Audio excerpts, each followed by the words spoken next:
In December of 1995, a Fox executive named Brian Graden paid two unknown filmmakers $400 to make a video Christmas card he could send to his friends.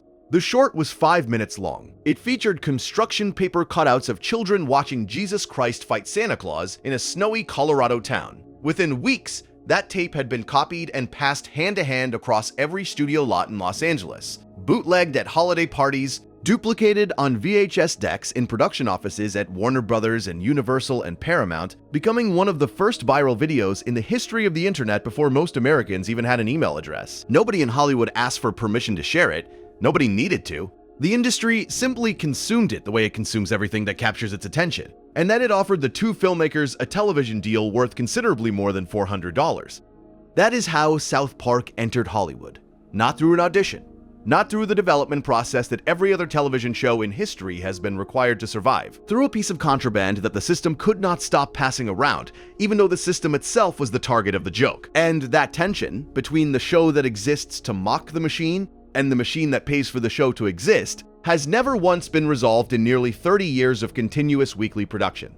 If you enjoy this kind of long-form content, subscribing helps more than you would think. It is free and it keeps these videos coming. Now, back to it. The relationship between South Park and Hollywood is not a feud in the traditional sense. A feud implies two sides of roughly equal standing taking shots at each other across a defined border, each side capable of inflicting real damage on the other. What South Park has with the entertainment industry is something considerably more complicated. It is a hostage situation that both parties have grown comfortable with. A parasitic relationship that has somehow evolved into a symbiotic one. The show has generated billions of dollars in revenue for Viacom and its corporate successors over 3 decades. It has also publicly humiliated nearly every major figure those same companies do business with. And every single year since August 13th, 1997, when Cartman Gets an Anal Probe first aired on Comedy Central to immediate record-breaking ratings, the network has chosen the money over the relationships. Every single year, the celebrities have chosen not to sue, and every single year, Trey Parker and Nat Stone have chosen not to stop. To understand how this dynamic crystallized into its present form, you have to go back before the first episode. You have to understand what came before the show itself existed. In 1992, while students at the University of Colorado in Boulder, Parker and Stone created a short film called The Spirit of Christmas, later referred to as Jesus vs. Frosty to distinguish it from the version that would come 3 years later. It was crude by every technical standard. It featured 4 boys made of construction paper who looked vaguely like what would eventually become Stan, Kyle, Cartman, and Kenny, watching a killer snowman terrorize their town. The film was made for a university class. It was seen by essentially no one in the entertainment industry. It won no awards. It generated no interest from agents or managers or studio development executives. It simply existed as a curiosity on a college campus in Colorado, and under normal circumstances, it would have remained there permanently. But in 1995, 3 years after the original short and 2 years before the series would premiere, Brian Graden changed the trajectory of everything. Graden was a Fox executive who had seen the original short and found it funny enough to commission a professional version as a holiday gift for approximately 80 of his industry friends and colleagues. He paid Parker and Stone $400. They delivered a 5-minute short called Jesus vs. Santa, the second Spirit of Christmas film. It featured the same construction paper animation style, the same profane children, and a central conflict between Jesus and Santa Claus fighting over the true meaning of December 25th. Graden sent the tape to 80 people. Those 80 people copied it and sent it to their friends. Those friends copied it again. Within weeks, the tape was everywhere. It circulated through Hollywood with the unstoppable momentum of genuine novelty. People copied it at work. They brought it to parties. They left copies on the desks of colleagues. The tape moved through the entertainment industry at a speed that no marketing campaign could replicate because it was not a marketing campaign. It was word of mouth made physical, a piece of media that sold itself through nothing except its own immediate impact on anyone who watched it. By the time Comedy Central offered Parker and Stone a series deal, the Christmas card had already accomplished something unprecedented. It had proven audience demand without ever officially reaching an audience. No focus group had evaluated it, no pilot had been tested, no ratings projections had been generated. The tape simply existed, and its existence was proof that people wanted it. This was 1995. YouTube would not launch for another decade. The concept of viral content did not yet have a name. Parker and Stone had accidentally invented a distribution model that the entertainment industry would not recognize or replicate for another 15 years. This origin matters because it established the terms of engagement that would define South Park's relationship with Hollywood for the next 3 decades. The show did not come to Hollywood begging for opportunity. It did not submit to the gatekeeping process. It did not compromise or adjust or modify itself to fit what the industry thought audiences wanted. It arrived fully formed, already controversial, already popular through channels the industry did not control, and already aimed squarely at the people who were about to fund it. The power dynamic was inverted from the beginning. Comedy Central did not discover South Park and generously choose to develop it. South Park arrived at Comedy Central's door already successful, and essentially said you can distribute this or someone else.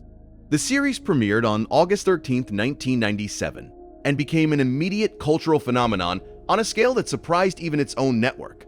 The first season earned the highest ratings of any basic cable program in the United States. Within its first 6 episodes, South Park had transformed Comedy Central from a minor cable network known primarily for reruns of Saturday Night Live and low-budget stand-up specials into a cultural force. Merchandise generated hundreds of millions of dollars within the first year. The catchphrases entered the national vocabulary overnight. T-shirts bearing character images appeared on college campuses and in shopping malls across the country. The show was not merely popular, it was inescapable.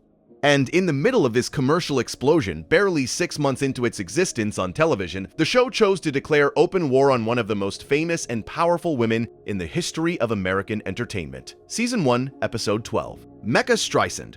Originally aired on February 18, 1998. The show had existed on television for approximately 6 months. It had aired 11 episodes. It was not yet certain that its popularity would sustain beyond the initial novelty period. Many industry observers assumed it would burn out by the second season, the way all shock value properties eventually do. History was littered with the corpses of edgy programs that generated enormous initial attention and then collapsed once the audience grew accustomed to the shock. South Park had no reason to believe it was exempt from this pattern, and yet in that window of maximum uncertainty about its own future, the show chose violence.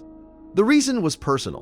In 1992, the same year Parker and Stone were making their first amateur short film at the University of Colorado, the state of Colorado voted to pass Amendment 2, a ballot measure that repealed all existing local anti-discrimination protections for gay and bisexual residents. The amendment was controversial nationally and generated significant backlash from public figures outside the state. Barbra Streisand, among others, responded publicly by calling Coloradans a bunch of hicks and declaring she would never visit the state again. Parker and Stone were Colorado natives. They were born there, they grew up there, they attended university there, they made their first films there, and they did not forget Streisand's comment. 6 years later, operating from within the most powerful entertainment industry on the planet, they turned her into a giant mechanical dinosaur and had her level a small Colorado town before being defeated in combat by Robert Smith of The Cure, who himself transforms into a giant moth creature. The episode was intentionally absurd. The Godzilla parody framework was deliberately ridiculous. But the hostility was not abstract. It was directed at a specific person for a specific reason, and the reason was on the public record.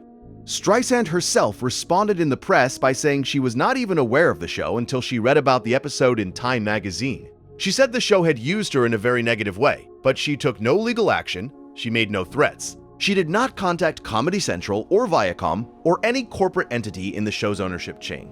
She did not demand a retraction or an apology. She simply acknowledged the attack publicly and continued with her career. Years later, long after the initial controversy had faded from public memory, she attended a Broadway performance of The Book of Mormon, the Tony Award-winning musical that Parker and Stone debuted in 2011. Whether she enjoyed the show or was merely acknowledging the cultural dominance of men she could no longer ignore is a question without a definitive answer. But Mecca Streisand established the rules of engagement that would govern South Park's interactions with Hollywood for the next 27 years and counting. The show would use real names. It would use recognizable likenesses. It would depict living, powerful, wealthy public figures in scenarios designed to humiliate them as thoroughly as 22 minutes of animation could manage. It would broadcast these depictions on a network owned by the same corporate parent that profited from those figures' professional output, and it would face zero legal consequences.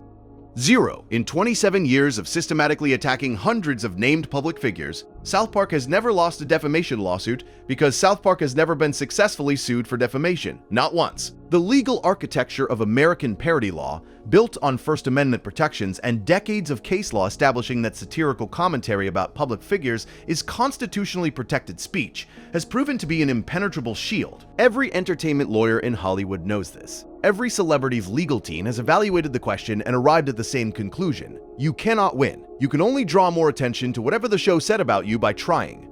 This is the Streisand effect, named not after the South Park episode specifically, but after a broader principle that the episode perfectly illustrates. Attempting to suppress information about yourself only amplifies that information. Suing South Park for calling you a mechanical dinosaur only ensures that millions of additional people learn that South Park called you a mechanical dinosaur. The only winning strategy is silence. And Streisand, perhaps intuitively, chose the winning strategy from the very beginning. The legal immunity, however, is only one form of protection. You can have all the First Amendment protection in the world and still be canceled if your ratings drop. You can be legally untouchable and still be economically destroyed if advertisers flee or if your corporate parent decides you are more trouble than you are worth. South Park needed a second form of immunity beyond the legal. It needed to be too profitable to kill, and by the end of its first season, it had achieved that status comprehensively. By late 1998, South Park was the single most valuable property on Comedy Central. It drove the majority of the network's audience acquisition. It generated more advertising revenue per viewer than any other program on cable television. The merchandise licensing alone was producing hundreds of millions in annual revenue. South Park was not just a show on Comedy Central. South Park was Comedy Central. The network's identity, its brand, its reason for existing in the minds of cable subscribers, was essentially reducible to a single animated program about four foul-mouthed children in Colorado. Canceling the show would not merely remove a program from the schedule, it would destroy the network's reason for being. This commercial dominance gave Parker and Stone a form of protection that no other television creator has ever possessed to the same degree for the same duration. They could say anything. They could attack anyone. They could offend every constituency, alienate every advertiser, humiliate every celebrity their corporate parent did business with. And the network could do nothing except air the episodes and deposit the revenue. Because the alternative was worse. The alternative was losing the show. And losing the show meant losing everything that made the network viable.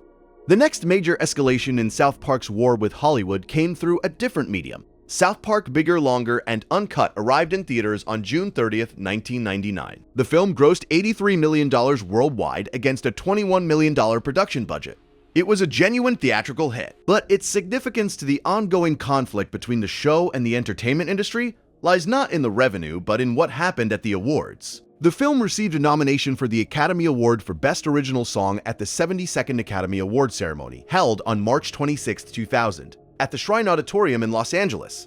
The nominated song was Blame Canada, a satirical number about moral panic that directly mocked the kind of parental outrage the show itself generated. The song was performed at the ceremony by Robin Williams, a friend of the show's music producer Mark Scheinman, who had declined requests from the Academy to alter the profane lyrics. Williams performed with black tape over his mouth at certain moments, and turned his back to the audience when the uncensored words were due, because FCC regulations prohibit the broadcast of such language during primetime. The performance was memorable. The outcome was not what Parker and Stone wanted. The award went to Phil Collins for You Will Be in My Heart from the Disney animated film Tarzan. The loss was, by all accounts, not unexpected. Parker and Stone later acknowledged they had assumed they would lose, but they had not expected to lose to Phil Collins specifically, and this specific loss would generate consequences that echoed through multiple seasons of the show. Parker and Stone had already made their feelings about the ceremony known before the winner was announced. They arrived at the Oscar ceremony wearing dresses. Not metaphorical dresses, full evening gowns. Parker wore a recreation of the green Versace dress that Jennifer Lopez had worn to the Grammy Awards earlier that same year.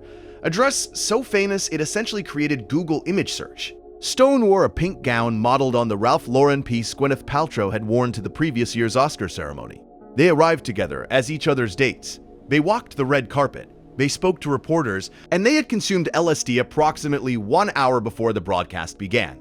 A friend had given them the acid as sugar cubes earlier that evening. They dropped it before leaving for the venue. By the time they were walking the red carpet, they were beginning to trip. By the time they were seated in the Shrine Auditorium, they were fully hallucinating during the most prestigious ceremony in the entertainment industry. Every reporter who approached them received the same answer to every question. "It is a magical night tonight." They said nothing else. They explained nothing. They simply repeated the phrase with varying degrees of coherence as the acid took hold and the ceremony unfolded around them. Stone later said it was the last time he ever took acid. Parker confirmed the same. Both men have spoken about the evening in subsequent interviews with a mixture of amusement and mild regret. But the stunt accomplished something that no amount of clever writing or sharp satire could have achieved on its own. It told Hollywood, in terms that could not be misunderstood, that Parker and Stone were not interested in playing the game. They were not going to behave with appropriate reverence toward the industry's rituals. They were not going to treat the Oscars as sacred ground. They were going to show up in drag on psychedelics, nominated for an award, and they were going to make the entire ceremony into a punchline. And if the industry did not like it, the industry could refuse to nominate them again.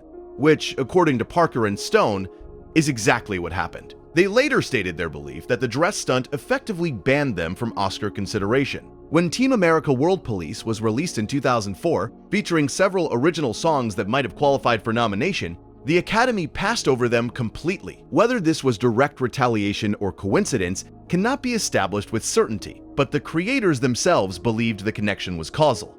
They believed they had traded all future Oscar nominations for one evening of performance art, and they appeared to consider it a bargain. The Phil Collins loss had a more immediate and public consequence. Season 4, Episode 3, Timmy 2000, originally aired on April 19, 2000. Less than 4 weeks after the Oscar ceremony. Phil Collins appears as a recurring character throughout the episode, and in every single scene, he carries his Academy Award trophy with him like a security blanket. He clutches it possessively. He references it in conversation. He defines his entire identity around this single artifact of industry validation. He attempts to sabotage a band of children, including the disabled character Timmy, because he cannot tolerate anyone else receiving attention or acclaim. The final scene implies that the audience shoves the Oscar trophy into Collins in a manner the show does not need to describe explicitly for the viewer to understand with complete clarity. Collins never publicly acknowledged the episode, he issued no statement, he took no legal action, he did not respond on social media because social media did not yet exist in its current form. He simply absorbed the blow and continued his career. But the episode established a precedent that would echo through the next 2 decades of the show. If you beat South Park at anything, if you take something from them that they believe they deserved, you will appear in an episode. The response will be disproportionate. It will be personal. It will be permanent, archived on streaming platforms forever, and you will have no recourse except dignified silence. This combination of absolute legal immunity, overwhelming commercial value, and demonstrated willingness to retaliate against anyone who crosses them created a unique position for South Park within the entertainment industry. The show exists in a space that no other program has ever occupied. It is simultaneously inside the system, it profits from the industry while mocking the industry's every pretension. It is funded by corporations while depicting those corporations as craven, cowardly, and driven solely by greed. And it has maintained this paradoxical position for nearly 30 years, without the contradiction ever being resolved or the tension ever being released. Part of what sustains this position is speed. Parker and Stone produce each episode in approximately 6 days from initial concept to final broadcast. This production timeline is unprecedented for a scripted animated television program. The Simpsons requires 6 to 9 months per episode. Family Guy operates on a similar schedule. Most animated series require between 4 and 12 months from script to screen due to the complexity of the animation pipeline. South Park circumvents this timeline through a combination of simplified animation, small creative teams, and what can only be described as superhuman work intensity during production weeks. This speed transforms the show from a comedy program into something resembling a cultural reflex. When a celebrity does something publicly humiliating, when a film opens to controversy, when a scandal breaks in the entertainment industry, South Park can respond within days. The show operates in the same temporal space as gossip magazines and entertainment news programs. It can comment on events while those events are still unfolding. While other scripted shows are locked into storylines conceived months earlier, South Park can pivot to address whatever is happening right now.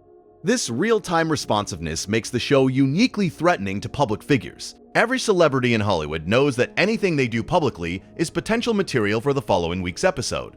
There is no cooling off period. There is no time for publicists to shape the narrative. There is no gap between the event and the commentary. South Park can animate your worst moment and broadcast it to millions while you are still trying to figure out what to say in your Instagram apology. The show deployed this speed with devastating effect throughout the early 2000s, a period when celebrity culture in America was reaching a fever pitch of tabloid saturation. The mid-2000s represented peak TMZ culture. Celebrity gossip had become a dominant form of media consumption. Entire networks and publications were devoted exclusively to documenting the behavior of famous people. And South Park was positioned perfectly to exploit this environment because it could respond to celebrity events faster than any other scripted program on television.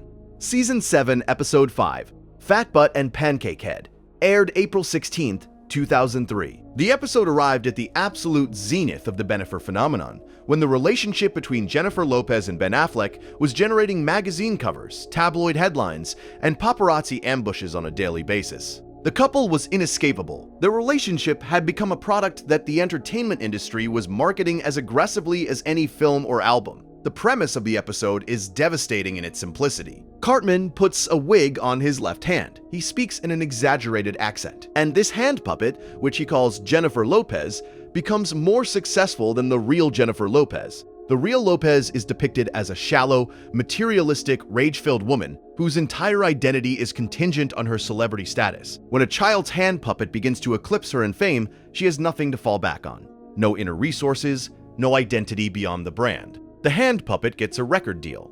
The hand puppet gets television appearances. The hand puppet attracts the romantic attention of Ben Affleck, who is depicted as so profoundly unintelligent that he cannot tell the difference between a human woman and a child's hand with googly eyes glued to it.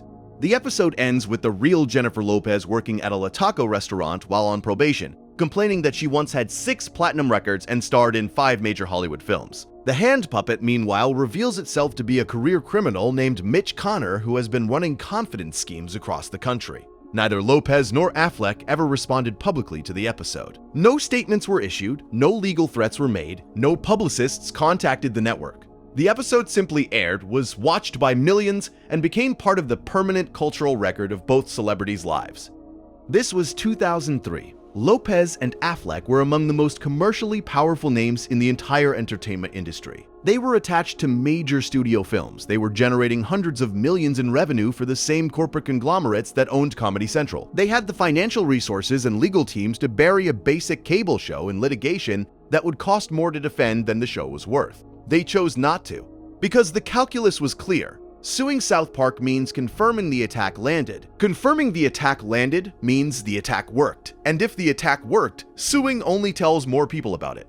Season 8 represents perhaps the single most aggressive 12-month period in the show's entire war against Hollywood celebrities. Between March and December of 2004, the show aired sustained attacks on Mel Gibson, Michael Jackson, Paris Hilton, and Rob Reiner. Each target was chosen with care. Each episode exploited a specific vulnerability in the target's public persona, and each demonstrated a different technique for dismantling a celebrity's carefully constructed image in 22 minutes of basic cable animation. The Passion of the Jew, Season 8, Episode 4 by production order, aired March 31st, 2004. The timing was surgical. Mel Gibson's The Passion of the Christ had opened in American theaters on February 25th, 2004, earning over $83 million in its opening weekend alone and generating a cultural firestorm about anti-Semitism, religious devotion, artistic freedom, and the responsibilities of filmmakers to their audiences. The film would eventually gross over $600 million worldwide. It was one of the biggest films of the decade, and South Park responded barely 5 weeks after it opened. The episode attacks Gibson not merely as a filmmaker, but as a human being. He is depicted as a violent, masochistic, deranged individual who smears feces on hotel walls, who begs strangers to torture him, who chases children through the streets in his underwear while shrieking incoherently. When Stan and Kenny travel to Gibson's home in Malibu to demand a refund for their movie tickets, they discover a man so psychologically unhinged that his success in Hollywood becomes incomprehensible rather than merely controversial. Meanwhile, Kyle watches the film and experiences a genuine crisis of faith, while Cartman exploits the film's perceived anti-Semitism to launch a neo-Nazi movement disguised as a fan club. The episode aired in March of 2004. In July of 2006, 27 months later, Mel Gibson was arrested for drunk driving in Malibu and made anti-Semitic remarks to the arresting officer. The remarks were recorded and publicized globally. Gibson's career entered a prolonged period of decline. The portrait South Park had drawn in 2004 of a man whose public persona masked deep psychological instability was validated by real events the show could not have predicted. This is not because Parker and Stone are prophets. It is because they are observant. They identified the pathology from publicly available evidence. The arrest simply confirmed what the publicly available evidence already suggested. The Jeffersons, Season 8, Episode 7 by production order, aired April 21st, 2004. The thin fictional framework of naming the character Jefferson rather than Jackson fools precisely no one. The character is pale-skinned, he has a high-pitched voice, he fills his property with amusement park rides, a petting zoo, and carnival games. He brings his young son Blanket, which was the publicly known nickname of Michael Jackson's youngest child. He has moved to a new town to escape scrutiny. His behavior is childlike to the point of pathology. He endangers his child through negligence rather than malice. The episode aired while Jackson was awaiting trial on criminal charges related to allegations of child molestation at his Neverland Ranch. The trial began in January 2005 and concluded in June 2005 with acquittal on all counts. South Park did not wait for the legal system to reach a verdict. The show never waits, it observed publicly available behavior. The known eccentricities, the documented child-rearing concerns, the visible transformation of a human being into something that appeared to defy normal psychological categories.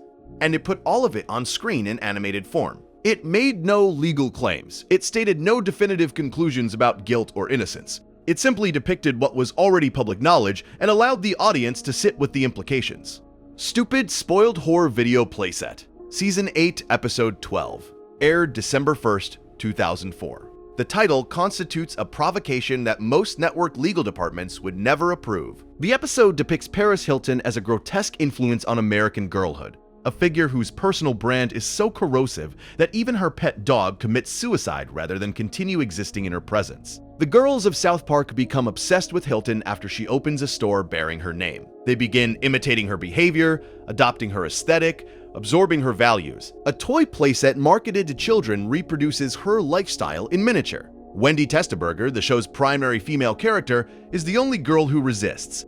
Paris Hilton's public response given in 2005 was a masterclass in celebrity damage control. She said she had not seen the episode. She said that when people copy you, that is the most flattering thing. She reframed the attack as tribute. She positioned the depiction as evidence of her cultural relevance rather than as evidence of her cultural toxicity. The gap between what the episode actually depicted and what Hilton publicly said about it was enormous, but the strategy was correct. By refusing to engage with the substance of the critique, by refusing to admit she had even consumed the critique, she denied the show the reaction it was designed to provoke. She used the celebrity survival mechanism that South Park had spent 7 years documenting. She treated the attack as attention, and attention is always positive in the economy of fame. Butt Out. Season 7, Episode 13, aired December 3rd, 2003. Rob Reiner appears as a bloated, hypocritical bully who disguises authoritarian impulses as public health advocacy. The episode takes Reiner's publicly known anti-smoking activism and extends it to its logical extreme. In the world of the episode, Reiner is not motivated by genuine concern for public health. He is motivated by the pleasure of controlling other people's behavior. He is addicted to the feeling of moral superiority that activism provides. The episode ends with him being literally punctured, deflating like a balloon filled with green goo. His physical presence in the world revealed to be as hollow as his motivations. Matt Stone stated publicly that the episode was designed to attack both sides of the smoking debate simultaneously. The tobacco industry is depicted as cynical and destructive, but the anti-tobacco movement is depicted as equally cynical and equally destructive, driven not by science but by the same human appetite for power and control that drives any other form of domination. This both sides approach became a defining characteristic of South Park's political and cultural commentary. The show refuses to take sides because taking sides would require defending powerful people from other powerful people. And the show does not defend powerful people. It attacks them. All of them, regardless of their politics, their industry, or their position on any given issue. But all of these individual celebrity attacks, as aggressive and specific as they were, functioned as preliminary rounds for what would become the defining conflict of South Park's entire existence. The show's true war with Hollywood was never about any single person. It was about an institution, and that institution was the Church of Scientology. The conflict began on November 16, 2005, when Comedy Central broadcast Season 9, Episode 12, Trapped in the Closet. This was not a casual attack. This was not a throwaway joke. This was a sustained, carefully researched, deliberately provocative assault on one of the most litigious organizations in the modern world, delivered on a network whose corporate parent was simultaneously doing business with that organization's most prominent member.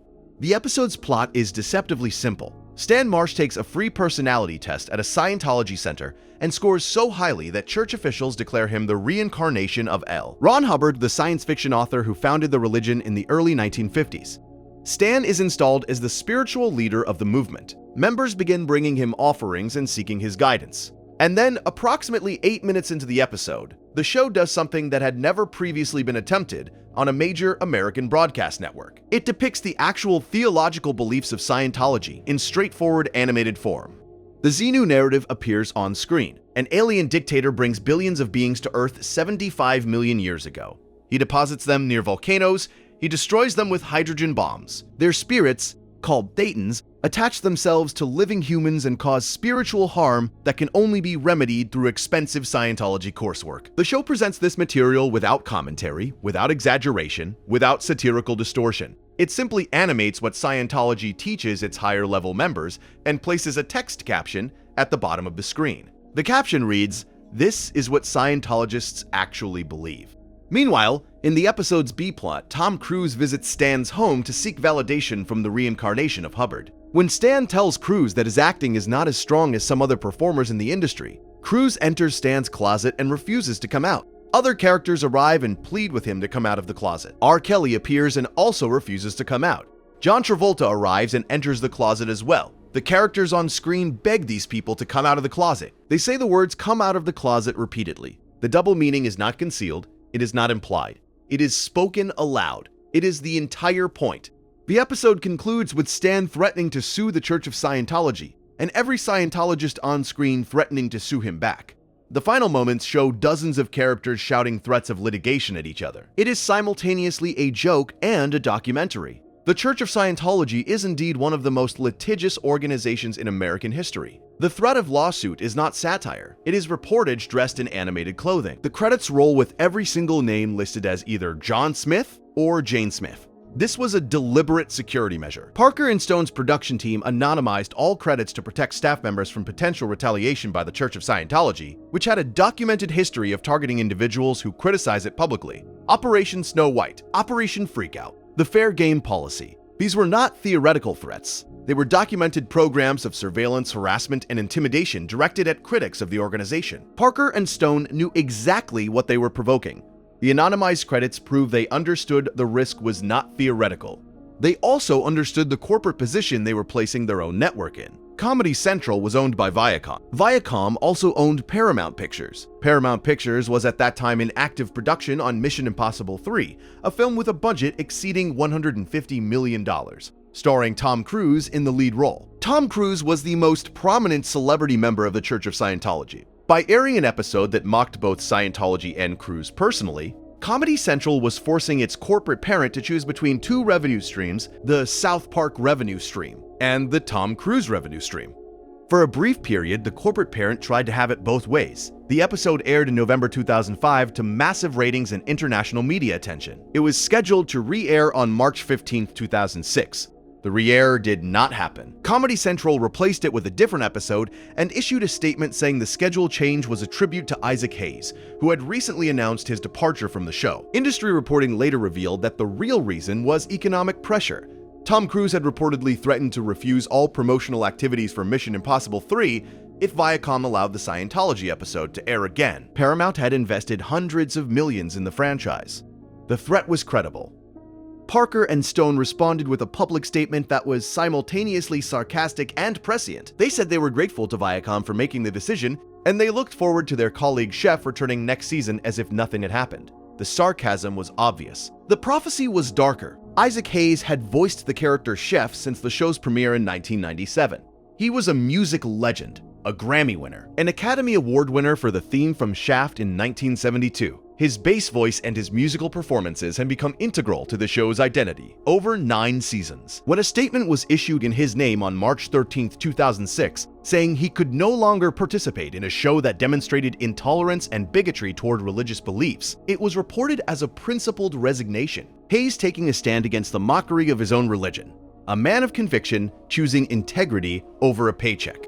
But the truth, when it emerged years later, was considerably more disturbing. Hayes' son, Isaac Hayes III, confirmed in subsequent interviews and public statements that his father had suffered a stroke in January of 2006. The stroke left him unable to speak. He was physically incapable of issuing a public statement or making a contractual decision. The people around him at the time of the supposed resignation, his publicists, his managers, his personal assistants, were largely members of the Church of Scientology. They issued the resignation statement without his knowledge or consent. They removed him from the show on behalf of the organization they served, using the name and reputation of a man who could not object. Isaac Hayes died on August 10, 2008, at the age of 65. He never returned to the show. He never publicly clarified whether the resignation reflected his actual wishes. The statement issued in his name was the last public position attributed to him on the subject. South Park's response to his departure aired 9 days after the resignation statement. Season 10, Episode 1, The Return of Chef, March 22nd, 2006. It is one of the most controversial things the show has ever produced. Chef returns to South Park after being brainwashed by an organization called the Super Adventure Club, which is described as a group that travels the world molesting children. The reference to Scientology is not subtle. The connection between the fictional cult and the real organization is made explicit through dialogue, through plot structure, and through the circumstances of the character's transformation. Chef's dialogue throughout the episode is constructed entirely from audio clips spliced together from previous seasons. Old recordings of Hayes performing the character are cut apart and reassembled to create new sentences, new expressions, new statements that Hayes never actually delivered in those combinations. The technique is deliberately visible. The edits are audible. The audience can hear the cuts, can hear the splicing, can tell that what they are hearing is not a new performance, but a reconstructed one. It is meant to disturb. It is meant to feel wrong.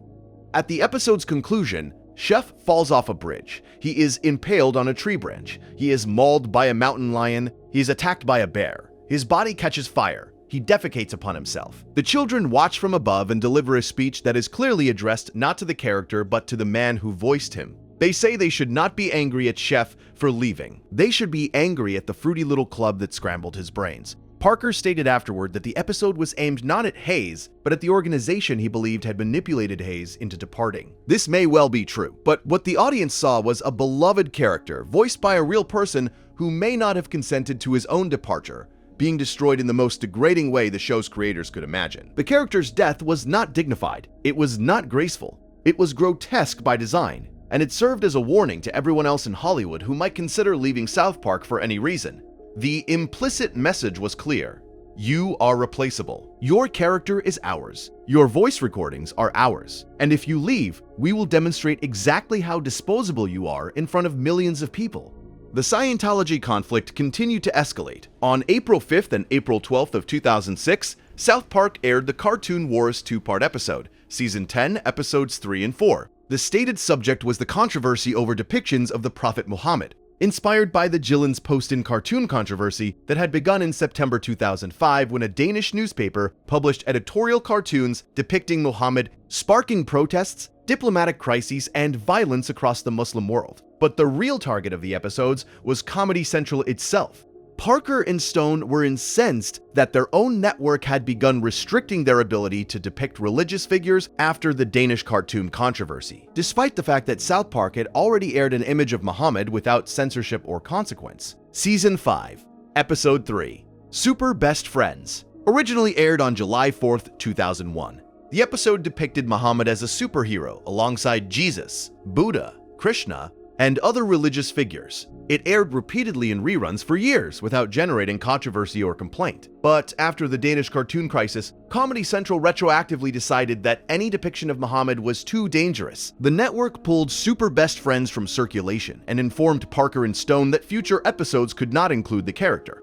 Cartoon Wars was their response. The plot involves Fox planning to air a Family Guy episode containing Muhammad's image. The town panics. Cartman sees an opportunity to destroy Family Guy by exploiting the controversy. Kyle defends free speech. The structure is built so that whether or not Comedy Central censors the Muhammad scene, the episodes make their argument effectively. If the network airs the scene uncensored, it proves the show's thesis that fear should not override expression. If the network censors the scene, it proves the show's thesis that the network is a coward. There is no outcome in which the show loses the argument.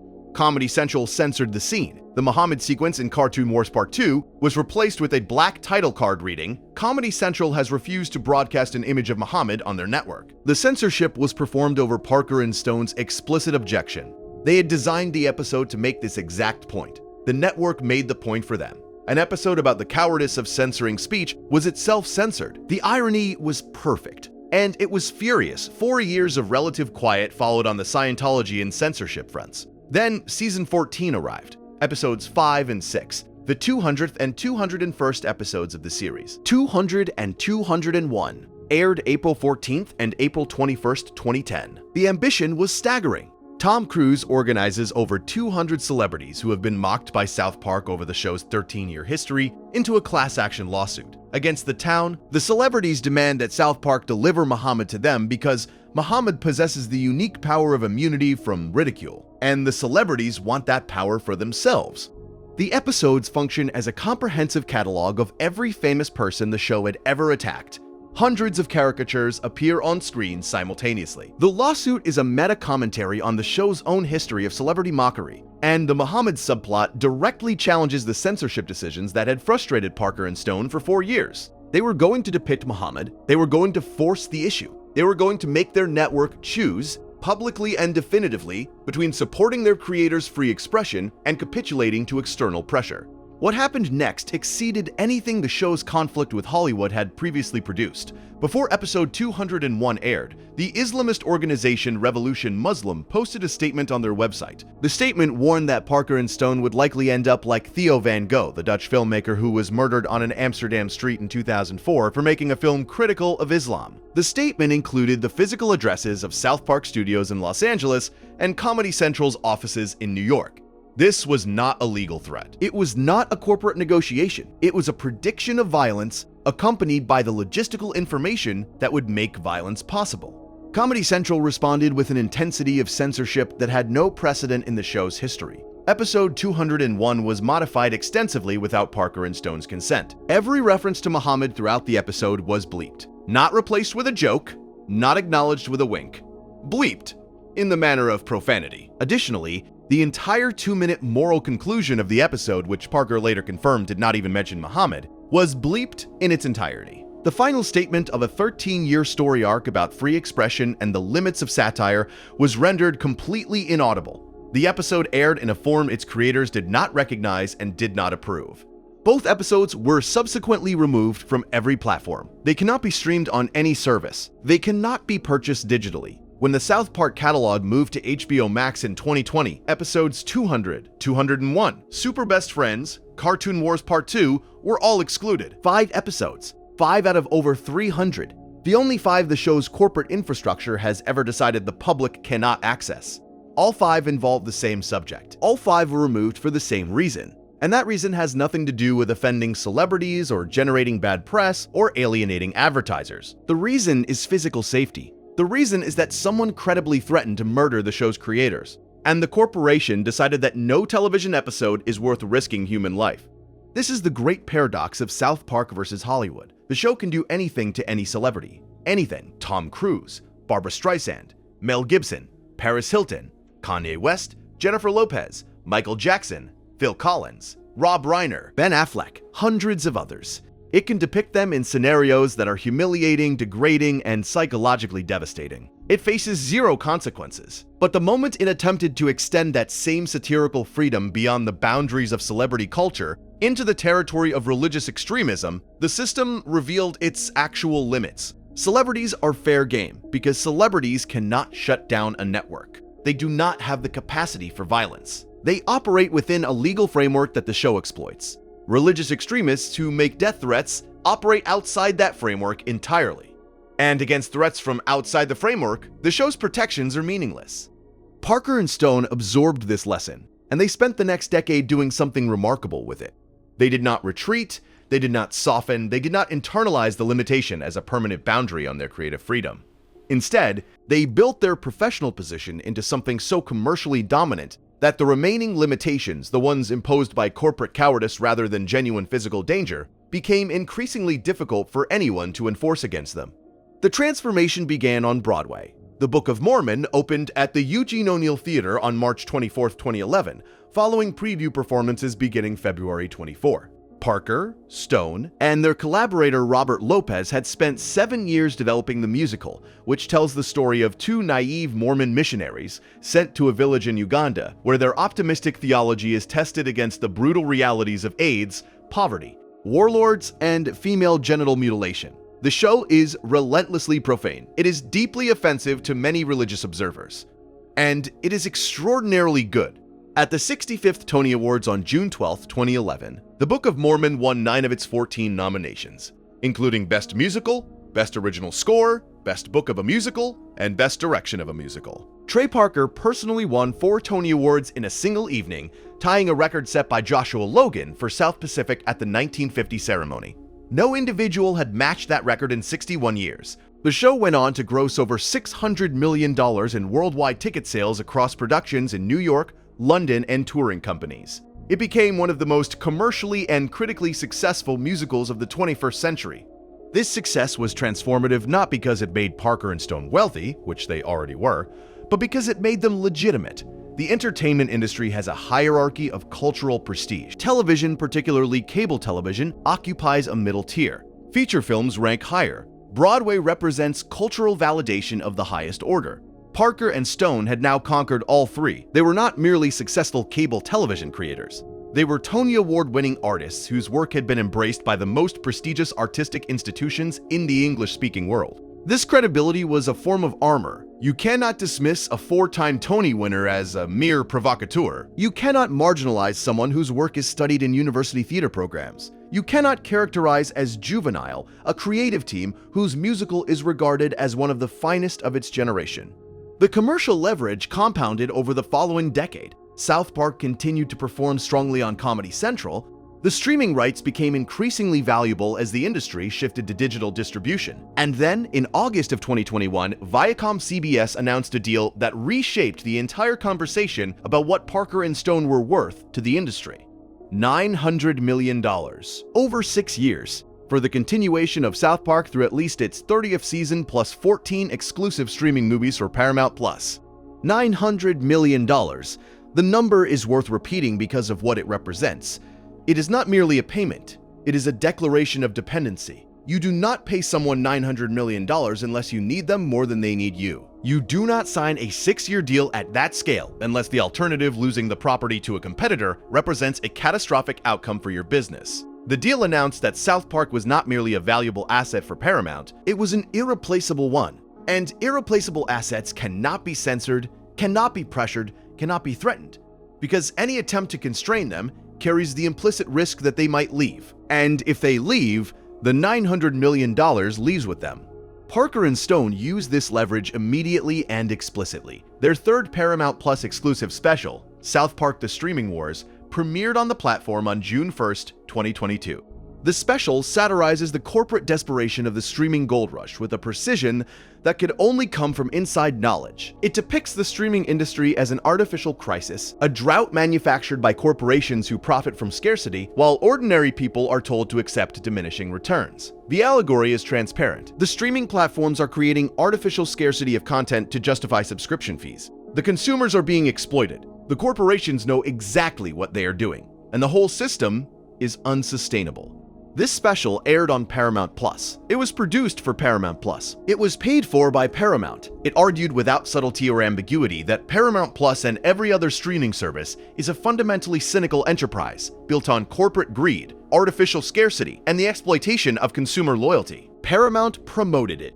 Paramount put it on their platform. Paramount used it to attract subscribers to the very service the special was attacking. Because controversy generates conversation. Conversation drives engagement. Engagement drives subscription metrics. And subscription metrics are the only numbers that matter in the streaming economy. The attack was the product. The critique was the advertisement. South Park mocking Paramount Plus was objectively good for Paramount Plus because it generated the kind of cultural marketing can replicate. This is the show's ultimate trick, the innovation that ensures its survival indefinitely. It has made its own attacks commercially valuable to the entities being attacked. It has created a system in which biting the hand that feeds it only makes the hand offer more food. This dynamic extends beyond the corporate relationship into individual celebrity interactions. The show's treatment of Kanye West illustrates the mechanism perfectly. Season 13, Episode 5, Fish Sticks, aired April 8, 2009. Jimmy and Cartman create a joke. The joke is a simple wordplay. Do you like fish sticks? Yes. So you are a gay fish. The pun relies on the homophone between fish sticks and a vulgar compound. The joke sweeps the nation. Everyone gets it. Everyone laughs. Everyone except Kanye West. The episode depicts West as so fundamentally lacking in self-awareness that he cannot process the concept of being a punchline. No matter how slowly the joke is explained, no matter how many people walk him through the wordplay, he cannot grasp that he is being mocked. He believes his genius is so self-evident that any joke at his expense must be a misunderstanding rather than an attack. The episode ends with West accepting the premise literally, concluding that he must actually be a gay fish, and swimming into the ocean. The episode drew 3.1 million households in its original broadcast, the most watched Comedy Central production of that week, but its true brilliance emerged in the days and weeks after it aired, when West's actual responses to the episode confirmed its thesis with a precision that no writer could have scripted. He initially tweeted angrily about the show, then he deleted the tweets, then he wrote a blog post explaining why the episode was unfair, then he appeared to accept the characterization. The cycle of outrage, retraction, and eventual acceptance was itself a performance of exactly the kind of self-absorbed, unable to read the room behavior the episode had depicted. This is what makes South Park uniquely dangerous within the celebrity ecosystem. It does not merely mock behavior, it predicts reaction patterns. It creates caricatures so psychologically precise that the target's response to the caricatures inevitably validates the caricature's thesis. West could not stop proving the episode right because the episode was about his inability to stop proving things wrong. Any response he made, whether anger or acceptance or denial, confirmed the central claim. Only complete silence could have contradicted the episode's argument, and West is constitutionally incapable of complete silence. The trap was perfect because it was calibrated specifically to the target's documented personality. The show applied this same approach to the film industry itself. Season 12, Episode 8, The China Program, aired October 8, 2008. Indiana Jones and the Kingdom of the Crystal Skull had been released 5 months earlier, in May 2008, to deeply mixed audience reactions.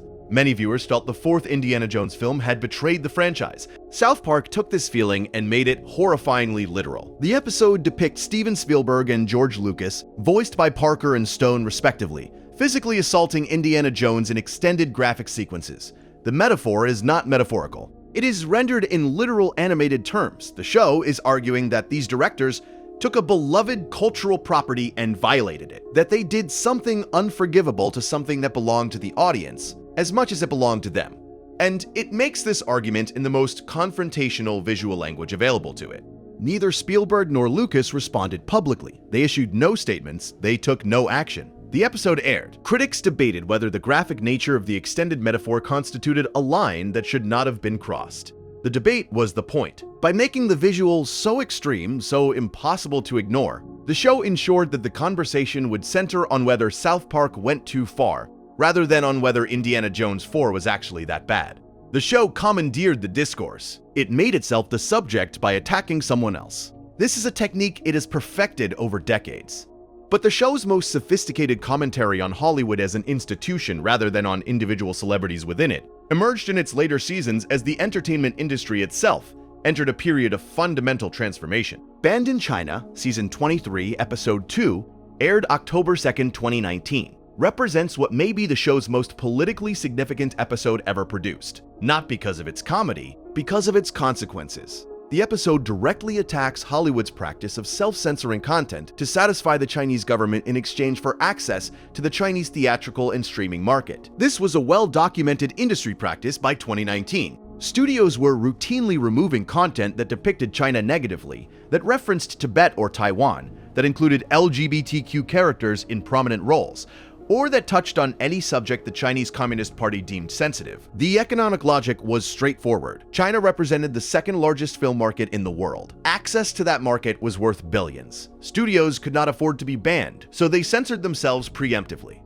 South Park's episode attacks this practice through two parallel storylines. Stan forms a band whose biopic keeps being rewritten by a manager who needs the film to clear Chinese censors. Every revision strips away meaning, personality, and artistic integrity until the final product is indistinguishable from generic content. Meanwhile, Randy Marsh travels to China to sell marijuana and ends up in a forced labor camp alongside Winnie the Pooh. The Pooh reference is pointed. The Chinese government had previously banned images of the character after social media users circulated unflattering visual comparisons between Pooh and President Xi Jinping. By placing the character in a labor camp, the show was escalating far beyond the original meme. It was using a children's character to reference political imprisonment, forced labor, and state censorship in a single visual gag. The Chinese government's response came within hours. South Park was erased from the Chinese internet with totality that demonstrated both the government's capacity for information control and its complete lack of concern for the show's cultural status. Every clip was removed from streaming services. Every episode link was killed. Discussion threads on forums were deleted. Social media mentions were scrubbed. Fan pages were shut down. A search for South Park on Weibo, China's dominant social media platform, returned 0 results. It was as if the show had never existed. Parker and Stone issued a mock apology that immediately became one of the most shared statements in the show's history. Like the NBA, they wrote, "We welcome Chinese censors into our homes and into our hearts. We too love money more than freedom and democracy." She does not look just like Winnie the Pooh at all. The statement concluded with a profanity directed at the Chinese government. It was released as the NBA was embroiled in its own China controversy. After Houston Rockets general manager Daryl Morey tweeted support for Hong Kong protesters, and the league immediately distanced itself from the statement to protect Chinese business interests.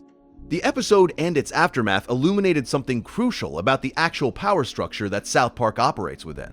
The show can attack Tom Cruise with impunity because Cruise operates within the American legal system, which protects satirical speech. The show can attack Paramount with impunity because Paramount profits from being attacked. But the show cannot attack the Chinese government with impunity because China operates outside both the legal framework and the economic framework that protects South Park domestically. China does not need South Park. China does not profit from South Park. China can simply eliminate the show from its internet without consequence. And it did, in 12 hours.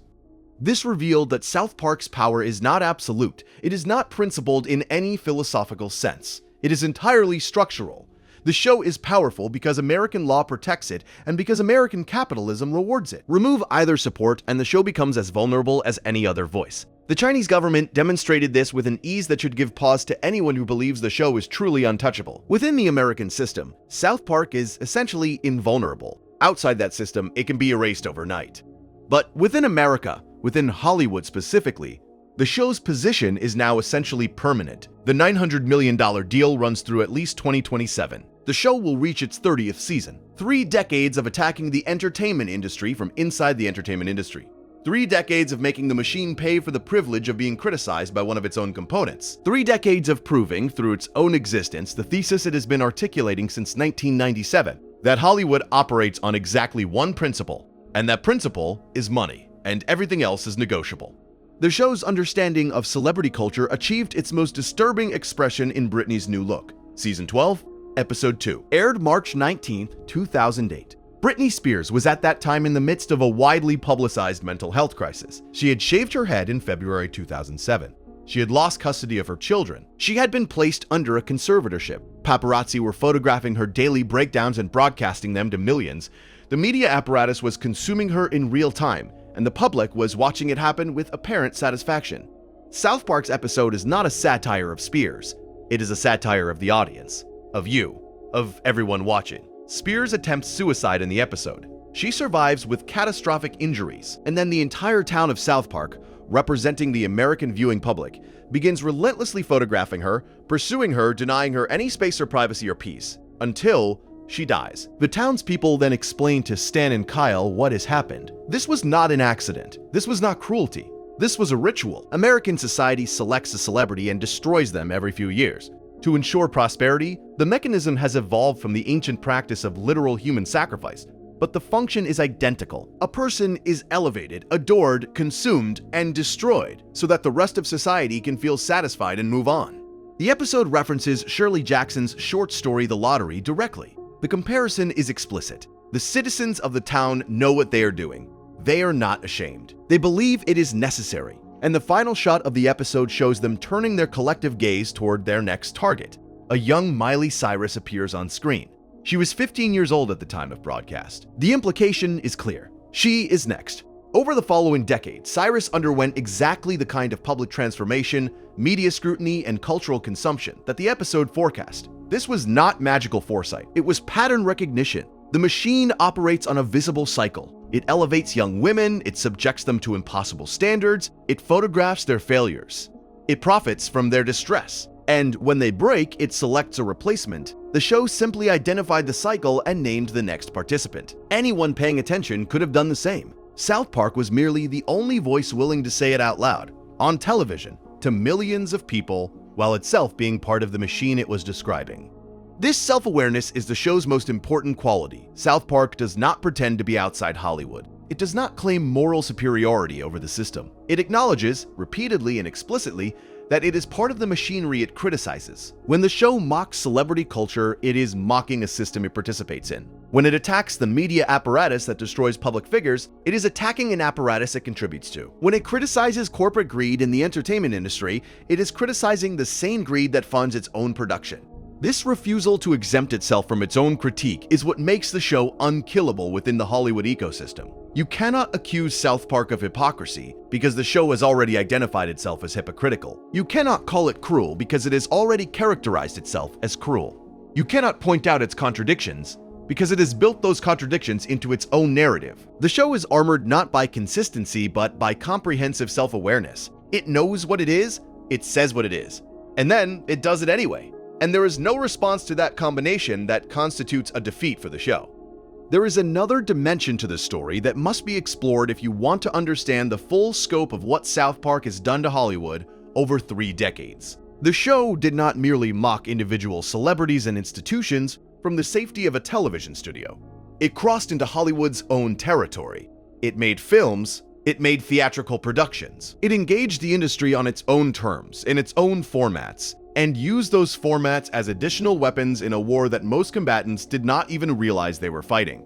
Team America World Police was released in theaters on October 15, 2004. It was produced by Paramount Pictures, the same studio that would later be at the center of the Tom Cruise and Mission Impossible conflict. It was directed by Trey Parker. It was written by Parker, Stone, and Pam Brady. It was performed entirely by marionette puppets on miniature sets. And it was one of the most sustained attacks on Hollywood's political culture ever produced for mainstream theatrical distribution. The film tells the story of an international counterterrorism team that uses excessive force to stop global threats, destroying more cultural heritage and civilian infrastructure than the terrorists themselves. The satire works on multiple levels simultaneously. It mocks American foreign policy, it mocks the war on terror, it mocks action film conventions, but its most concentrated and personal attacks are directed at Hollywood actors who had publicly opposed the Iraq War.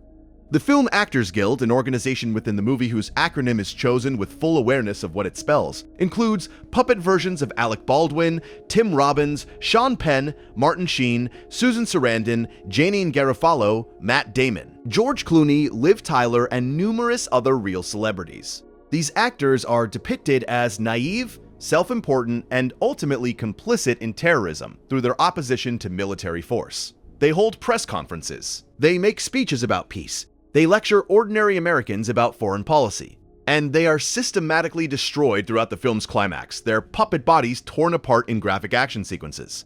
Matt Damon, in particular, receives treatment that transcended the film and entered popular culture permanently. His puppet can say only its own name, Matt Damon, repeated with varying inflection but no additional vocabulary. The portrayal suggests a level of intellectual limitation so severe that language itself has collapsed into a single phonemic unit. Parker later said this was not the original intention. The puppet had arrived from the fabrication shop looking, in Parker's words, mentally challenged, and they decided to write to the puppet's facial expression rather than to the actual Matt Damon. But the effect was devastating regardless of the intention. For years after the film's release, invoking the name Matt Damon in the flat tone of the puppet was a cultural shorthand for vapid celebrity political engagement. The film grossed over $50 million worldwide against a production budget of $32 million. The margin was thin by Hollywood standards. It was not a blockbuster, but its cultural impact vastly exceeded its commercial performance. Team America demonstrated that Parker and Stone could take their Hollywood satire out of the relatively contained environment of cable television and project it onto theater screens across the country. The industry could not keep them on one platform. They would spread wherever the audience would follow. The film's journey through the MPAA rating system is itself a story about Hollywood's relationship with artistic expression. The puppet sex scene between the characters Gary and Lisa was submitted to the rating board and returned with an NC-17 at least 9 times. The original cut was approximately 90 seconds long and included activities that go well beyond what can be described in polite discourse. Parker and Stone recut the scene repeatedly, trimming material with each submission, until the board finally accepted a version of approximately 50 seconds that qualified for an R rating. Parker observed the contradiction publicly. His team could decapitate puppets, explode puppets in blood and viscera, and receive no comment from the ratings board. But 2 puppets engaging in a consensual romantic encounter required 9 separate submissions and the constant threat of a commercially fatal NC-17. The violence was acceptable. The sexuality was not. This is the same double standard that South Park has spent decades exposing on television. But Team America made the argument using Hollywood's own institutional processes as evidence. The MPAA was not a distant target being mocked from the safety of cable. It was a body Parker and Stone were directly negotiating with, and whose hypocrisy they were documenting in real time. The experience also fed directly back into the show. South Park's subsequent episodes about the entertainment industry were informed by the direct experience of navigating Hollywood's institutional processes from the inside. Parker and Stone were not merely observers commenting on an industry they watched from the outside. They were participants. They had made studio films, they had negotiated with rating boards. They had dealt with marketing departments and distribution contracts and theatrical release strategies. Their satire of Hollywood was not theoretical. It was experiential. They knew how the machine worked because they had been inside the machine, and they reported what they saw with the same unflinching directness they applied to everything else. The George Clooney relationship illustrates another dimension of how South Park navigates Hollywood's interpersonal landscape. Clooney was one of the first major celebrities to appear on the show, voicing the character Sparky, Stan's gay dog, in Season 1, Episode 4, Big Gay Al's Big Gay Boat Ride, which aired on September 3, 1997. The role consisted primarily of barking sounds. Clooney accepted it. He thought it was funny. He was, by all accounts, a genuine fan of the show in its early days. This early goodwill did not protect him from later attacks. Smug Alert, Season 10, Episode 2, aired March 29, 2006, used Clooney as the symbol of Hollywood's environmental self-righteousness. The episode depicts a literal cloud of smugness emanating from San Francisco and from George Clooney's acceptance speech at the 78th Academy Awards, held on March 5, 2006. Clooney had won Best Supporting Actor for Syriana, and used his speech to express pride in Hollywood being ahead of the curve on social issues. 3 weeks later, South Park turned that speech into a meteorological weapon capable of destroying an entire city. The episode argues that environmental consciousness in Hollywood is not motivated by genuine concern for the planet, but by the pleasure of feeling morally superior to others. Driving a hybrid car becomes, in the show's framework, not an environmental choice, but a status signal. The act of reducing emissions is secondary to the satisfaction of knowing you reduce emissions and making sure everyone else knows it too. Clooney's Oscar speech is presented as the concentrated essence of this smugness, so dense with self-satisfaction that it becomes physically dangerous.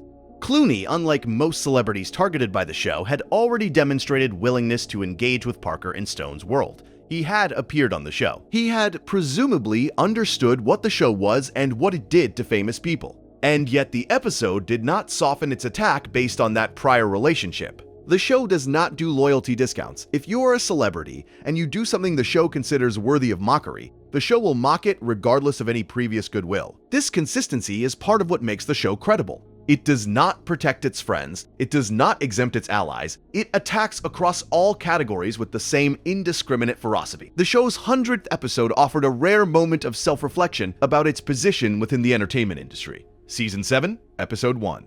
Cancelled.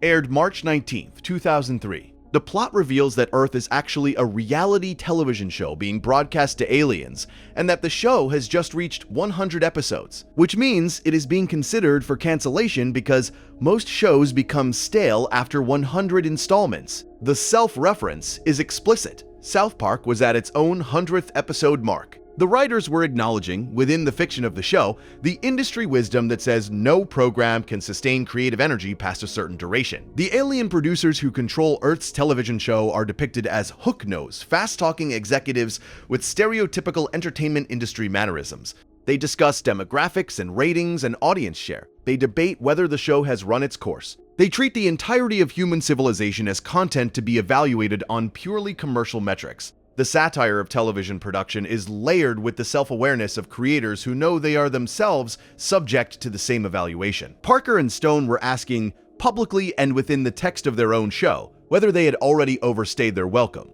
whether 100 episodes was enough, whether the machine should have stopped consuming their output and moved on to something fresh.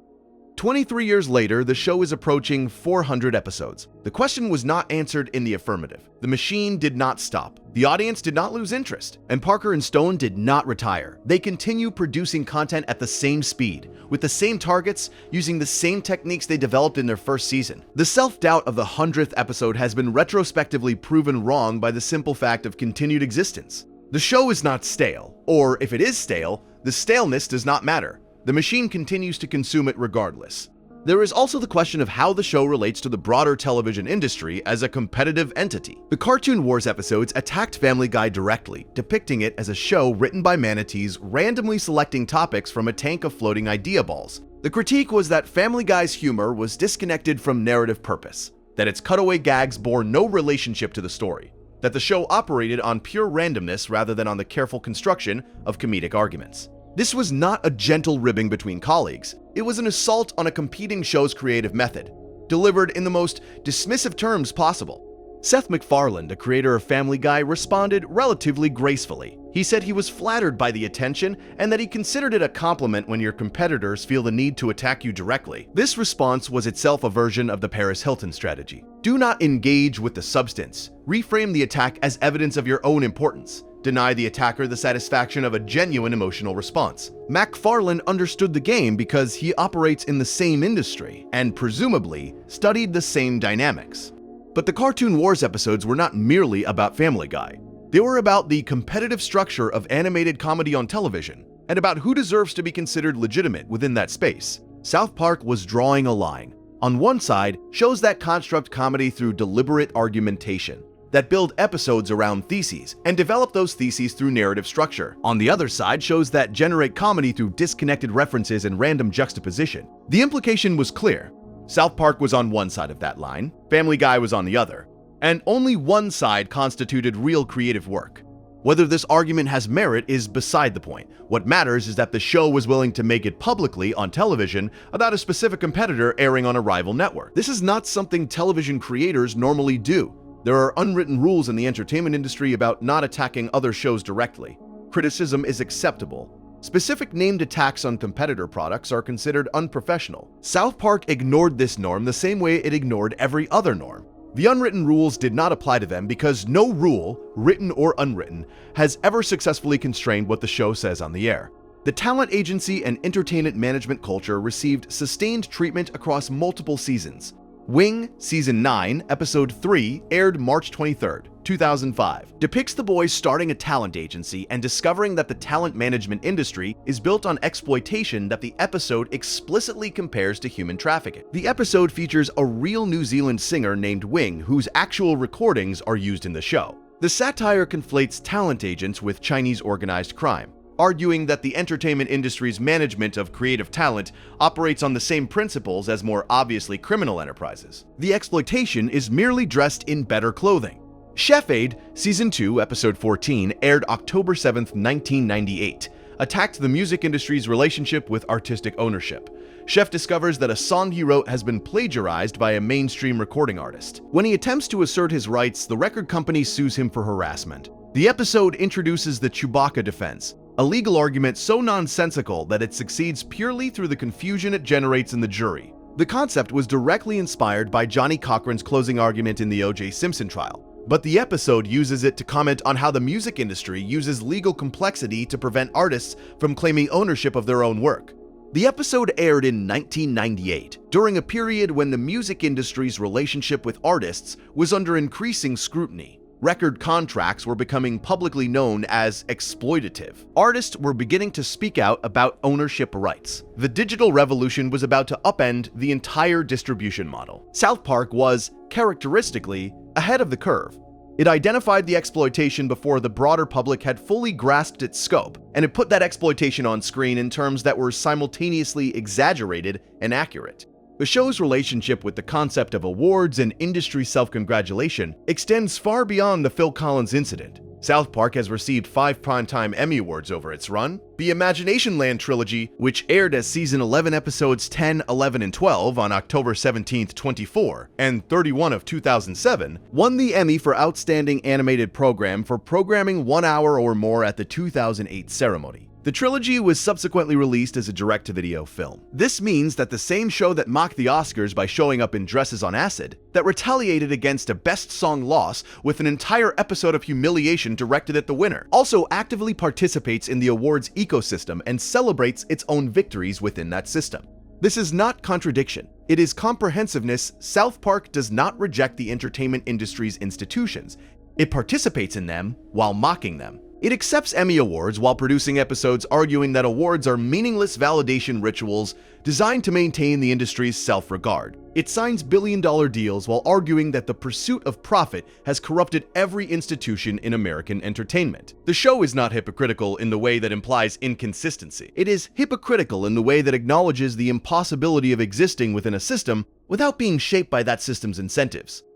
Parker and Stone know they are part of the machine. They have never denied this. They have never claimed to be outsiders or rebels or independent voices uncorrupted by commercial interests. They signed the deal. They cash the checks. They participate in industry events. They accept the awards. And then they go back to their studio and produce content that mocks everyone who also signs deals, cashes checks, participates in industry events, and accepts awards. The difference is not that they are different from Hollywood. The difference is that they say out loud what everyone in Hollywood knows but most people in Hollywood are afraid to say.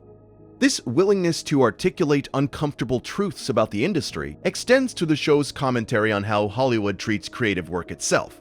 The China program's attack on Spielberg and Lucas was not nearly about Indiana Jones. It was about the concept of ownership in Hollywood. Who owns a franchise? The studio that funded it, the director who shaped it, or the audience that loved it and made it commercially viable. The episode argues through graphic metaphor that directors who return to beloved properties and produce inferior sequels are committing a kind of violence against the collective emotional investment of their audience. This is a profoundly anti-industry position. Hollywood's entire business model depends on the exploitation of existing intellectual property. Sequels, prequels, reboots, reimaginings, and franchise extensions are the dominant commercial strategy of every major studio. The system exists to extract maximum revenue from properties that audiences have already demonstrated affection for. South Park argues that this extraction is harmful, that it damages something real, that the audience's emotional connection to stories constitutes a form of ownership that studios violate when they produce inferior additions to beloved series.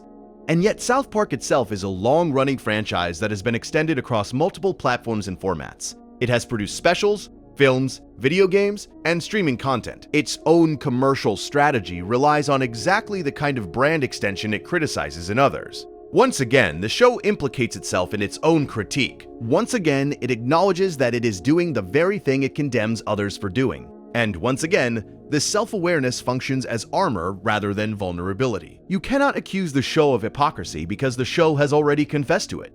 The entertainment industry's response to all of this has been consistent across 3 decades. Silence, absorption, continued payment. No celebrity has successfully fought back against South Park because there is no mechanism for fighting back that does not amplify the attack. No corporation has successfully restricted the show's output because the show's output is too commercially valuable to restrict. No institution has successfully pressured the creators to moderate their approach because the creators have built themselves into a position where moderation would represent a breach of contract rather than a concession to pressure. The only entities that have ever imposed real limitations on South Park are ones that operate through violence or state power rather than through market mechanisms. The Church of Scientology managed to delay a single re-air for a brief period through economic pressure on a corporate parent. The Chinese government managed to erase the show from its own internet. Religious extremists managed to force Comedy Central to censor 5 episodes through the credible threat of murder. And that is the complete list of successful limitations imposed on the show in 27 years. 3 entities, none of them celebrities, none of them studios, none of them operating within the normal parameters of the entertainment industry. Every other attempt at limitation has failed. Every celebrity who threatened action retreated.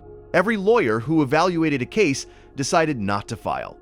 Every network executive who considered censorship weighted against the revenue and chose the revenue. The system is incapable of constraining South Park using its own tools because the show generates too much money for any tool to be worth deploying against it. This financial invulnerability has only increased over time. The show's early seasons were commercially successful but not yet irreplaceable. In 1998 or 1999, Comedy Central could theoretically have canceled the show and survived as a network. By 2005, that was no longer true. By 2021, when the $900 million deal was signed, the idea of Paramount existing without South Park was essentially unthinkable from a content strategy perspective. The show had become infrastructure, not content on a platform, but part of the platform itself.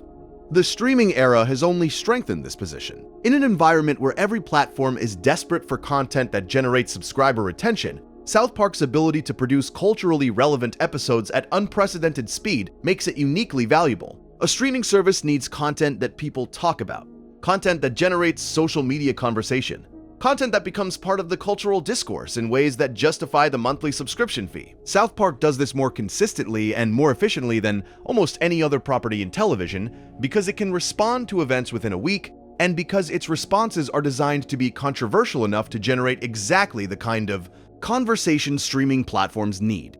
The irony is that this makes the show more valuable precisely because it is confrontational. A safe show that offends no conversation. A show that attacks powerful people generates headlines. Headlines generate awareness. Awareness generates subscriptions. Subscriptions generate revenue. Revenue generates security. Security enables the show to attack more powerful people more aggressively. The cycle reinforces itself. Each attack makes the show more valuable. Each increase in value makes the show more protected. Each increase in protection enables more ambitious attacks. The spiral has no natural endpoint except the exhaustion of the creators themselves. And Parker and Stone show no signs of exhaustion. They continue to produce South Park at the same pace they established in their first season. They continue to identify targets with the same precision. They continue to execute attacks with the same commitment to specificity and factual grounding. They continue to exploit the same structural advantages that have protected them since 1997. The speed of production, the legal protection of parody, the commercial value of controversy, the self-awareness that prevents accusations of hypocrisy. These are not innovations they discovered recently. These are principles they established in their first season and have never deviated from. What has changed is scale. The $400 Christmas card became a television show. The television show became a film franchise. The film franchise became a Broadway musical. The musical became a $900 million streaming deal. Each escalation represented a new level of integration with the Hollywood system and a new level of protection from that system's retribution. Each format Parker and Stone conquered represented another vector from which they could attack the industry while being funded by the industry. And at every level, the industry's response has been the same. Take the money, ignore the insults, pretend the attacks are not personal, pretend the criticism is not valid, pretend that a show capable of destroying your reputation in 22 minutes of animation is actually a valuable business partner rather than an existential threat. Because the alternative is acknowledging that the show has power over you. And acknowledging that the show has power over you is exactly what gives the show power over you. This is the final lesson of South Park versus Hollywood. Power in the entertainment industry is not about talent, or prestige, or relationships, or even money, though money is closer to the truth than anything else. Power is about the ability to dictate terms without consequence. And South Park has spent 27 years demonstrating that it can dictate terms to the most powerful industry in the world without facing any consequence that matters. It can say whatever it wants about whoever it wants on platforms owned by the corporations those people work for. It can characterize them in ways that would be actionable in any other context. It can predict their behavior with disturbing accuracy and broadcast those predictions to millions. And the only price it pays is $900 million deposited into its creators' accounts over 6 years. That is not a price, that is a reward. Hollywood is paying South Park to attack it. Hollywood is funding its own criticism. Hollywood is subsidizing the production of content designed specifically to expose Hollywood's hypocrisy, greed, cowardice, and self-delusion. And Hollywood will continue to do this for as long as the content generates revenue, which based on 27 years of evidence, will be indefinitely. The entertainment industry is a machine that eats everything. It eats stories, it eats talent, it eats controversy, it eats its own criticism. It eats itself, and then it asks for more. South Park has been feeding it since 1997. And the machine has never once said no. It has never once turned away the meal. It has never once decided that the content was too hostile, too personal, too dangerous, or too damaging to consume. Because the machine does not make those distinctions. The machine only knows one metric: revenue. And by that metric, South Park is exactly what the machine wants. It is exactly what the machine has always wanted: a reliable, consistent, inexhaustible source of content that generates attention, that drives conversation, that attracts audiences, and that costs less to produce than the revenue it generates. The fact that this content is also an unrelenting assault on the machine itself is irrelevant. The machine does not have feelings. The machine only has quarterly earnings reports. And the quarterly earnings reports say South Park is performing above expectations. So the machine keeps running, the fire keeps burning, and the show keeps airing every week, every season, every year, for 27 years and counting, attacking the same industry, funded by the same corporations, protected by the same laws, watched by the same audiences, generating the same revenue, with no end in sight and no mechanism capable of producing one. The show's treatment of the entertainment industry's relationship with morality and social responsibility constitutes yet another sustained front in its war against Hollywood. For decades, the entertainment industry has marketed itself as a progressive force in American culture. Studios release statements about diversity, celebrities give speeches about justice. Award ceremonies feature long segments about the industry's commitment to social change. And South Park has spent 27 years arguing that every single one of these gestures is performed entirely for commercial benefit rather than genuine conviction. The argument appears across dozens of episodes, but reaches its most concentrated expression in episodes dealing with Hollywood's political self-image. When celebrities speak publicly about political causes, South Park does not critique their politics. It critiques their motivation. The show's position is not that environmentalism is wrong or that social justice is misguided. Its position is that celebrities who attach themselves to these causes are doing so for reasons of personal branding rather than genuine belief. They are using moral positions as accessories. They are wearing causes the way they wear designer clothing. The cause is a product. The concern is a performance. And the audience is being sold a version of the celebrity's identity rather than witnessing authentic conviction. This argument has made South Park unpopular in certain segments of Hollywood that might otherwise be natural allies. Progressive creators, liberal actors, left-leaning writers, all of these groups have reason to appreciate the show's attacks on conservative targets. But the show attacks progressive targets with equal ferocity. It attacks Al Gore's environmental advocacy. It attacks Rob Reiner's anti-smoking campaigns. It attacks Hollywood's collective smugness about hybrid cars and organic food and recycling. It does not spare anyone based on the worthiness of their cause, because the show is not interested in causes. It is interested in motivations, and it finds the motivations of celebrities universally suspect. This both sides approach has been criticized as false equivalence. Serious people with serious concerns about climate change or social justice argue that mocking progressive advocacy serves conservative interests regardless of the show's intention. Parker and Stone have been called libertarian, which they do not dispute, and their political philosophy does inform their creative choices. They are skeptical of authority in all its forms. They distrust institutions regardless of political alignment. They believe that people who seek power, whether political, cultural, or economic, are motivated primarily by the desire for power itself rather than by the principles they claim to represent.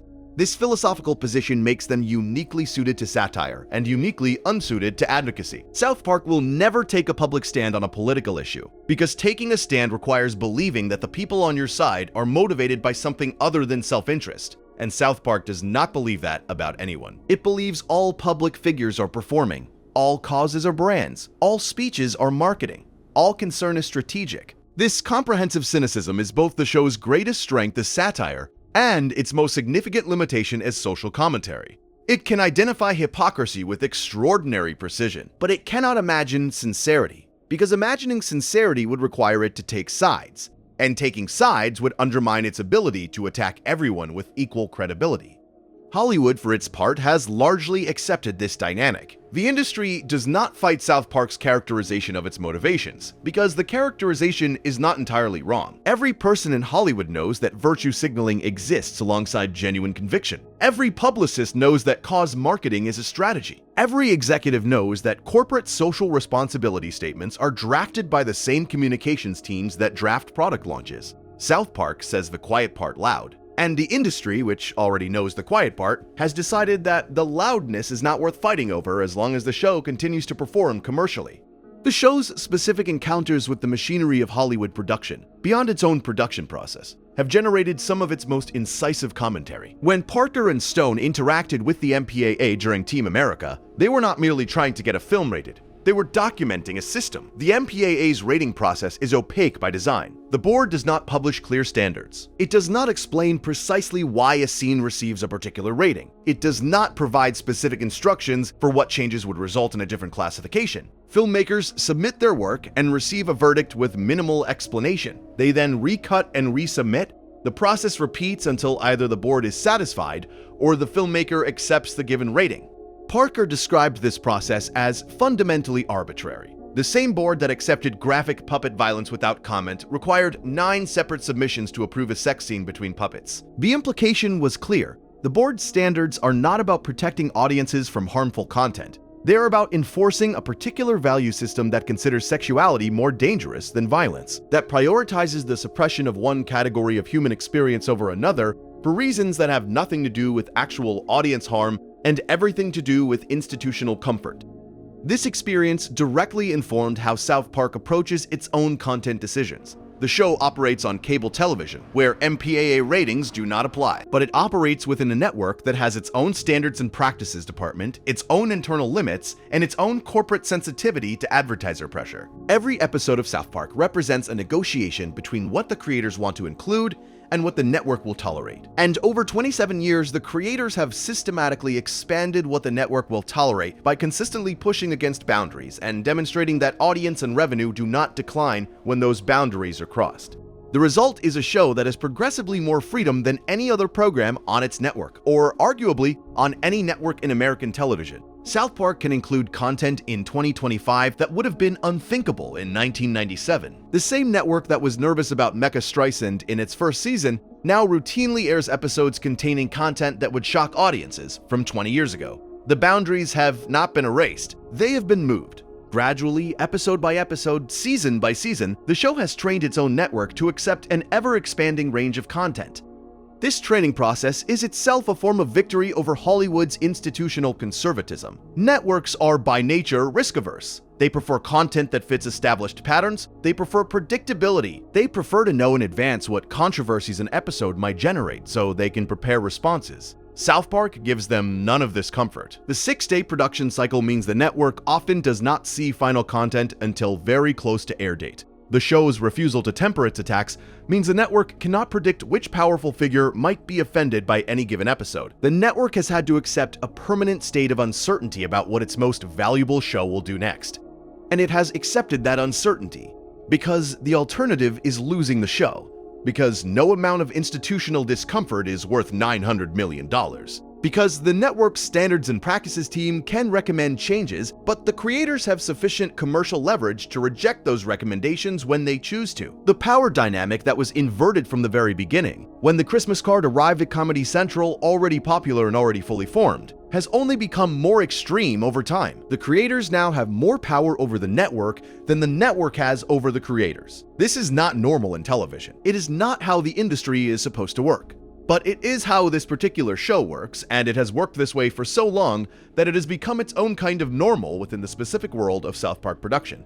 The show's ability to attract and repel Hollywood simultaneously created a unique social dynamic around its creators. Parker and Stone exist in Hollywood, but not entirely of it. They live in Los Angeles. They attend industry events when they choose to. They interact with other creators and performers. They are known personally by many of the people they have attacked on the show. And these interpersonal dynamics add another layer of complexity to the show's relationship with the industry. Many celebrities have appeared on South Park voluntarily, lending their voices to characters or to versions of themselves. George Clooney voiced a dog in Season 1. Jerry Seinfeld was offered the chance to voice a turkey in Season 1 and reportedly declined because the role was not substantial enough. Jennifer Aniston voiced a character in Season 3. These guest appearances demonstrate that even within an industry that the show routinely attacks, individual performers find value in being associated with it. Being on South Park carries a kind of cultural credibility.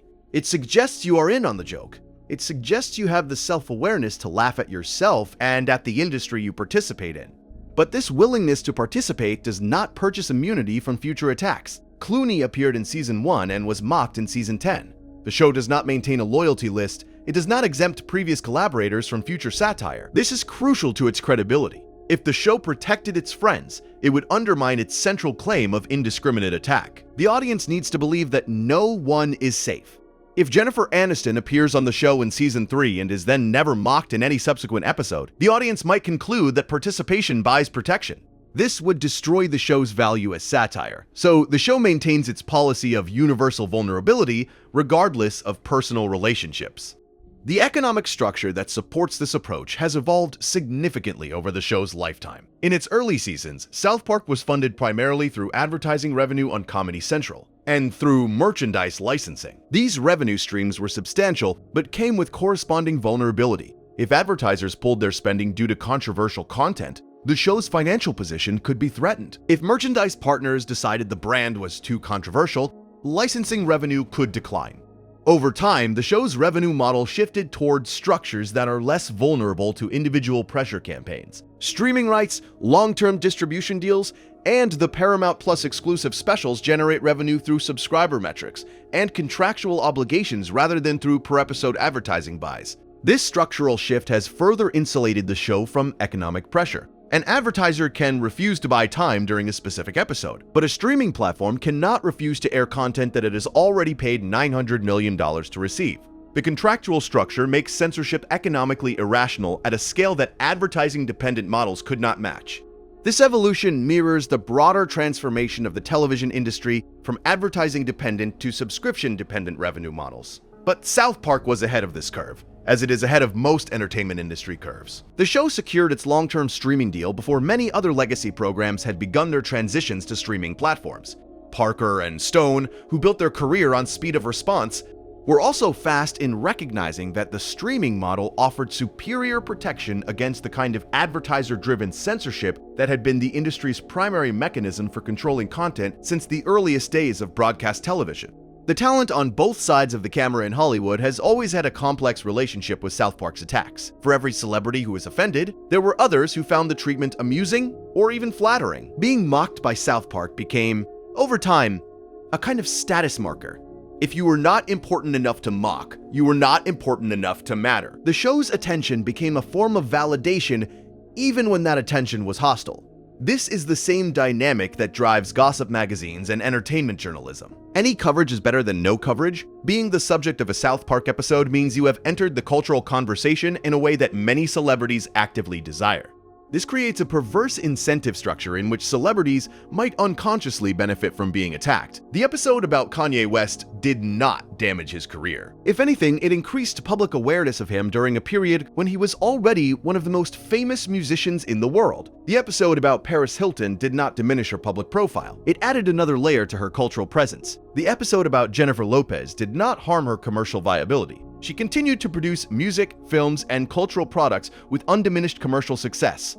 The attacks do not damage careers because the attacks are not perceived by the audience as factual claims. Everyone understands that South Park is comedy. Everyone understands that the depictions are exaggerated. Everyone understands that Mel Gibson does not literally smear feces on hotel walls, and that Jennifer Lopez did not literally lose her career to a hand puppet. The comedy operates in a register that the audience recognizes as fiction, even when it contains elements of truth. This fictional framing protects the show legally, but it also protects the target socially. Being mocked by South Park does not carry the same weight as being exposed by investigative journalism. It is closer to being roasted at a charity dinner. Everyone laughs.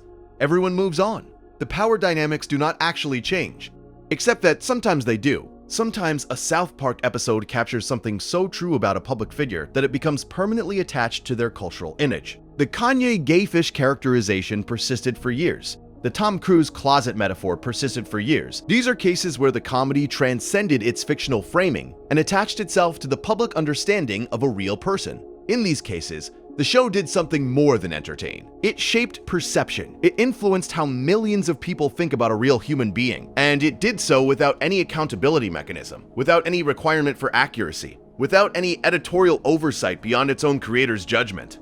This is power, real power, the power to define how people are perceived by millions.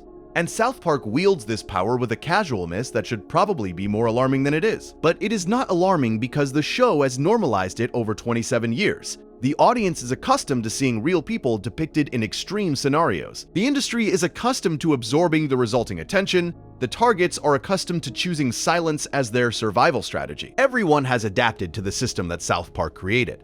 And within that adapted system, the show's power is invisible because it is omnipresent. It is simply the way things are. The way things have been since 1997, the way things will presumably remain until the show finally ends.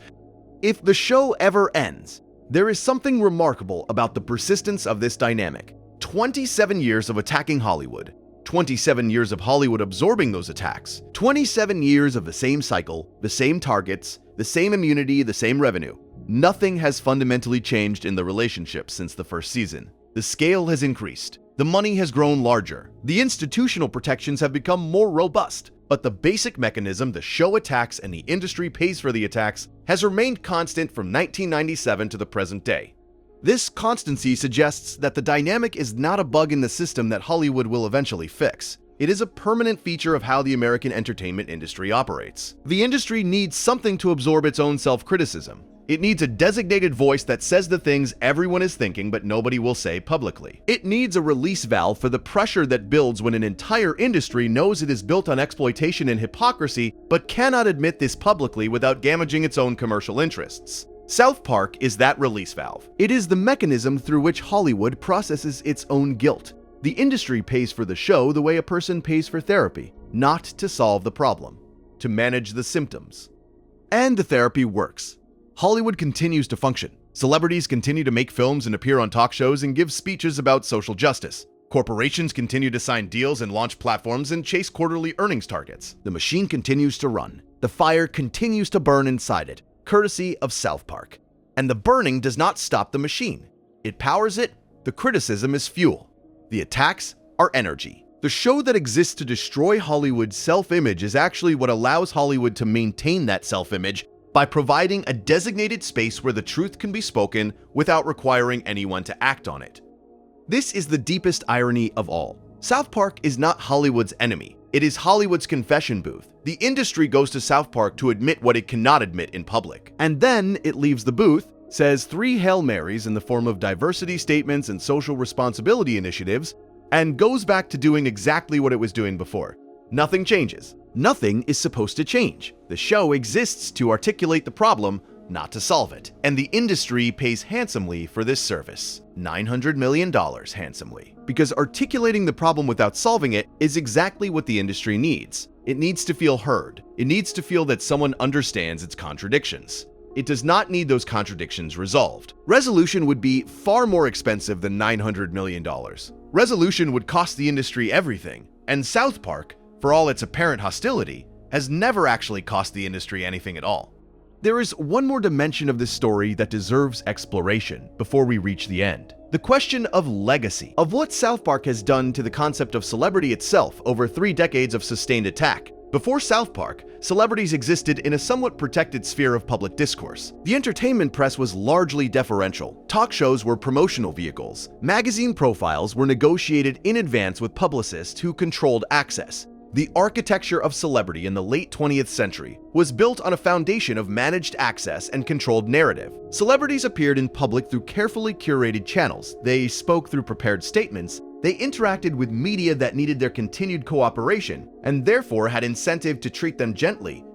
South Park demolished this architecture. Not single-handedly, of course. The rise of tabloid journalism, of paparazzi culture, of the internet, All of these forces were simultaneously attacking the same protected sphere. But South Park was unique in the specificity and permanence of its attacks. A tabloid story fades from public memory within a news cycle. A South Park episode exists forever. It is archived. It is streamed. It is accessible to anyone at any time. The characterization the show creates becomes a permanent layer of a celebrity's public identity. 20 years after the Kanye West episode aired, the Gayfish characterization remains attached to his name in the cultural consciousness. This is not temporary mockery, it is permanent alteration of a public figure's perceived identity.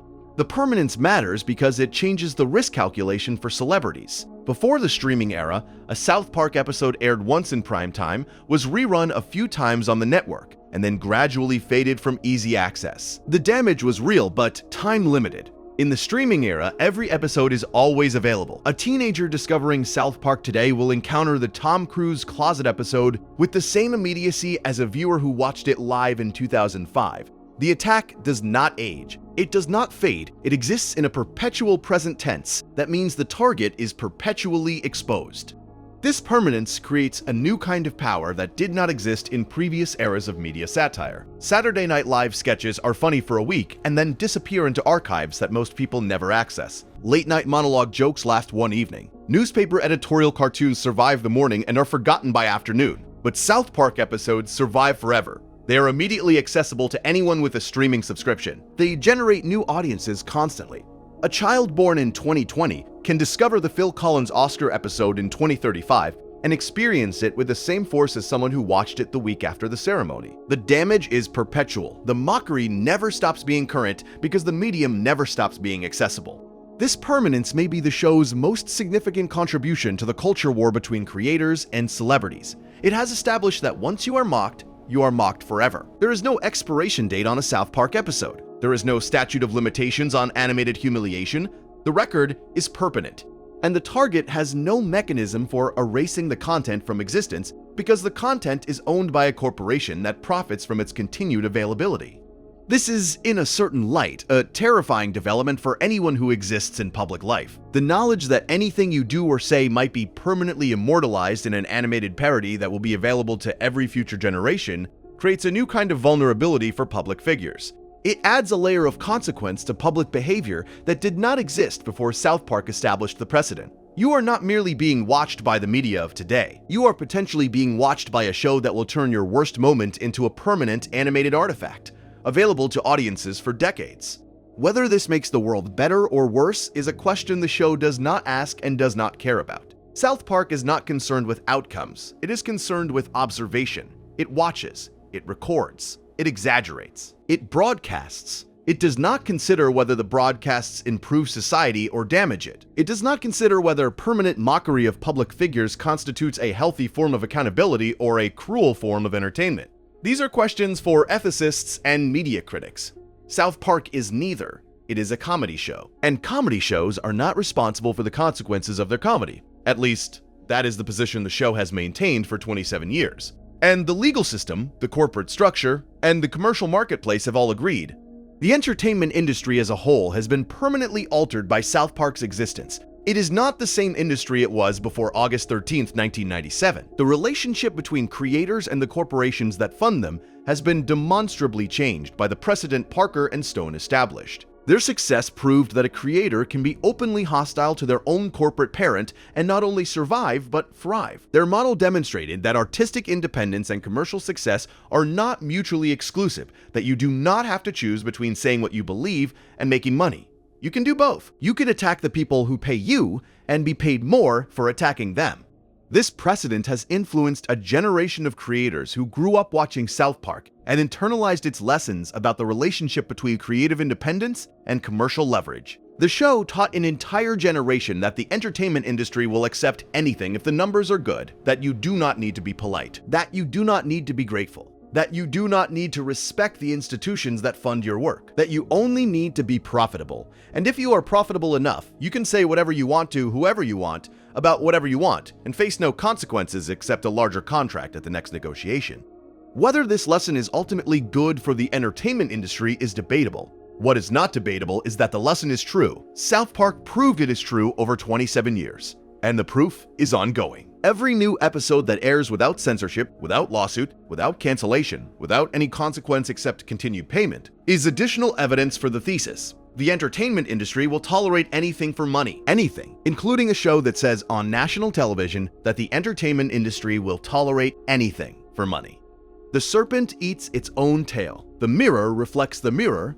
The machine consumes its own criticism and asks for seconds. And somewhere in a production studio in Los Angeles, two men who once accepted $400 for a Christmas card continue to write, animate, and air their observations about the industry that made them wealthy. They have been doing this for almost 3 decades. They show no signs of stopping, and Hollywood shows no signs of asking them to, because Hollywood never asks anyone to stop making money. That is the one thing Hollywood will never do, and that is the one thing South Park has never stopped doing. The alignment is perfect. The dynamic is stable, and the war, if it can still be called a war when both sides profit equally from the conflict, will continue for as long as both parties find it commercially advantageous. Which is to say, indefinitely, or at least until something changes in the fundamental structure of how the entertainment industry values content. Until then, the fire burns, the machine runs, the show airs, the celebrities absorb, the lawyers file nothing, the checks are cashed, and Parker and Stone sit at the center of it all, still mocking, still profiting, still utterly unrepentant, still proving with every episode that the most powerful industry on earth will happily fund its own public humiliation as long as the quarterly numbers look good. The quarterly numbers look good. They have looked good for 27 years. There is no reason to believe they will stop looking good anytime soon.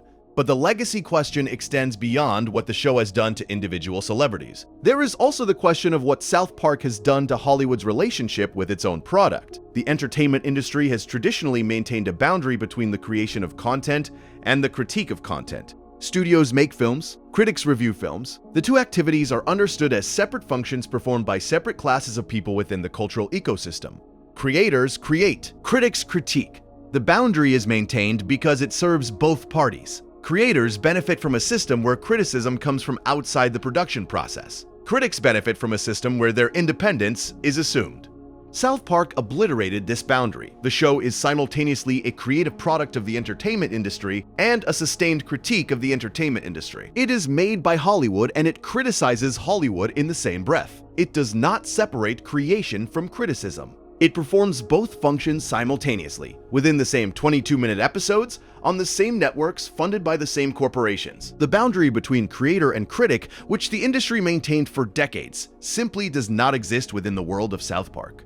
This merger of creation and criticism has become increasingly common in the entertainment industry since South Park established the precedent. Self-aware media, meta-commentary, and what is sometimes called post-ironic content have proliferated across platforms and formats. Shows that comment on their own genre conventions, films that mock their own franchise structures, streaming content that satirizes the streaming platforms distributing it. All of these things are more common now than they were in 1997. And while South Park is not solely responsible for this shift, it is arguably the most sustained and commercially successful example of the approach. The question of whether this self-awareness represents genuine critical engagement or merely a more sophisticated form of corporate marketing is one that South Park itself addresses repeatedly. The show's position, implied through its own existence, is that self-awareness does not constitute meaningful change. You can acknowledge your own hypocrisy without resolving it. You can critique your own industry without leaving it. You can identify problems without fixing them. Self-awareness is not the same as action. And in the entertainment industry, self-awareness has become a product rather than a catalyst for reform. South Park knows this about itself. It knows that its critique of Hollywood does not change Hollywood. It knows that its attacks on celebrities do not alter the power structures that produce those celebrities. It knows that its commentary on corporate greed does not reduce corporate greed. It knows all of this. And it continues anyway. Because its purpose was never to change anything. Its purpose was to observe, to articulate, to entertain, and to profit. These are its actual goals. Reform was never on the agenda. Understanding was never required. The show simply watches, records, exaggerates, broadcasts, and cashes the check. It has done this for 27 years. It will do it until the money stops, and the money shows no sign of stopping. The show's production company is called South Park Digital Studios. It operates out of a building in Los Angeles. Parker and Stone work there during production weeks, which is most weeks when the show is in season. They are surrounded by the entertainment industry. Their offices are in the same city as every studio, every network, every agency, every management company they have spent decades attacking. They eat at the same restaurants. They attend the same events when they choose to. They are part of the social fabric of Hollywood in ways that their show's content might suggest otherwise. This proximity is important. They are not distant observers. They are not cultural anthropologists studying an alien civilization from across an ocean. They are participants. They live within the ecosystem they critique. They benefit from the structures they attack. They are sustained by the same commercial logic they expose. And this proximity, this complicity, this participation is what makes their observations credible. They know Hollywood from the inside, not from research, not from reading about it, from living within it, from making deals within it, from attending meetings within it, from negotiating contracts within it. Their satire is not theoretical, it is experiential. And experiential satire carries an authority that outsider critique can never match. Every time South Park depicts a network executive as spineless and profit-driven, the audience understands that Parker and Stone have sat across a table from actual network executives. Every time the show mocks the development process, the audience understands that the creators have been through actual development processes. Every time the show attacks talent agents or publicists or managers, the audience understands that the creators deal with these people professionally. The mockery is firsthand. The critique is insider, and the industry cannot dismiss it as uninformed because the people making it are, by any reasonable definition, among the most informed and experienced figures in contemporary entertainment. This insider status is what ultimately makes South Park invulnerable to the entertainment industry's defense mechanisms. You cannot call them outsiders who do not understand how things work. They understand exactly how things work. They have been working within the system for 30 years. You cannot call them failures who are lashing out at a system that rejected them. They are among the most successful creators in the history of the medium. You cannot call them ignorant or naive or misinformed. They have direct, personal, ongoing experience with every aspect of the industry they critique. There is no angle of attack that discredits their observations, because their observations are grounded in 3 decades of direct participation. And so the industry does the only thing it can do: it pays them, it gives them platforms, it signs their contracts, it airs their episodes, it promotes their specials, it monetizes their back catalog, it treats their hostility as content and their contempt as a commercial asset. Because there is nothing else to do, you cannot fight them, you cannot silence them, you cannot ignore them, you can only pay them and hope that the check is large enough to satisfy them for another year. The check is always large enough. It has been large enough every year for 27 years, and it will remain large enough for as long as audiences continue to watch, which, based on all available evidence, will be for a very long time. There is one final observation that deserves attention: the show's relationship with time itself. Most cultural artifacts fade. Most television shows from 1997 are forgotten. Most controversies from 2004 have been absorbed into the general background noise of cultural history. But South Park's attacks have a quality of permanence that distinguishes them from all other forms of cultural commentary. The Trapped in the Closet episode from 2005 is as accessible today as it was on its original air date. The Kanye West episode from 2009 can be watched right now, this moment, on a streaming platform, with the same immediacy it had on its premiere night. The Phil Collins episode from 2000 exists in the same eternal present as every other episode in the catalog. This permanence means the show's war with Hollywood is not a historical event. It is an ongoing condition. Every episode ever produced is simultaneously present in the cultural landscape. The attacks from 1998 and the attacks from 2022 coexist on the same platform, accessible through the same interface, experienced by the same audiences. There is no before and after. There is only the continuous present of the streaming catalog, where every battle is always happening, every celebrity is always being mocked, every institution is always being exposed, and the show is always winning.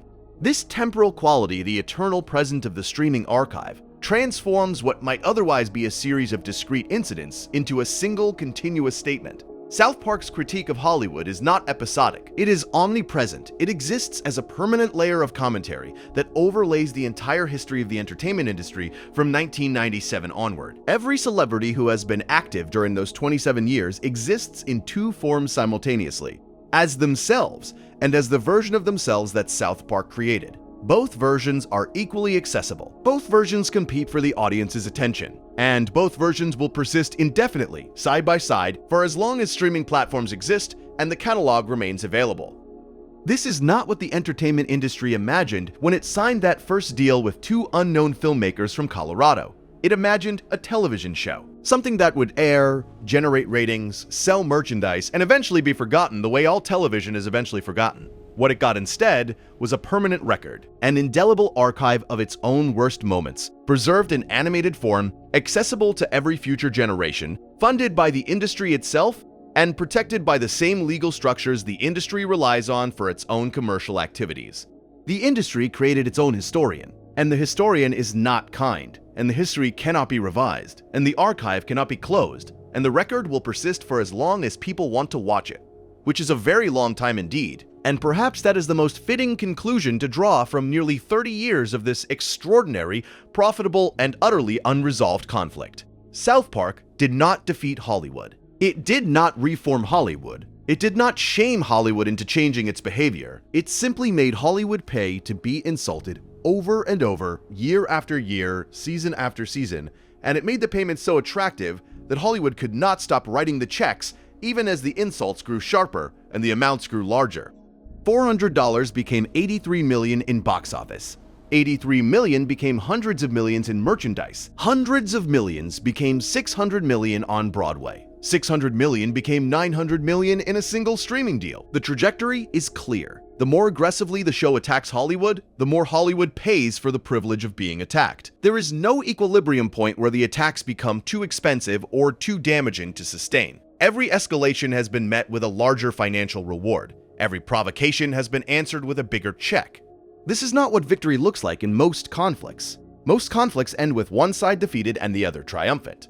This conflict has no defeat. It has no triumph. It has only escalation, profit, and perpetuity.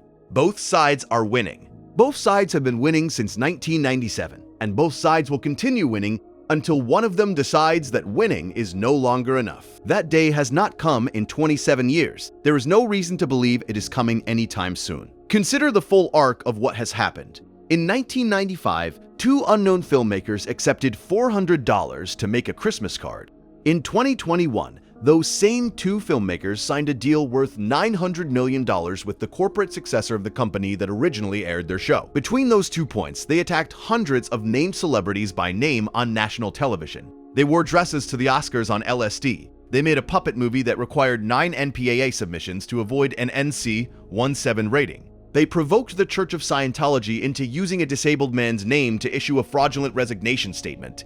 They were threatened with death for depicting a religious figure. They were banned from the Chinese internet. They won 4 Tony Awards in a single night. They produced a musical that grossed over $600 million. And not once, in any of it, did they apologize.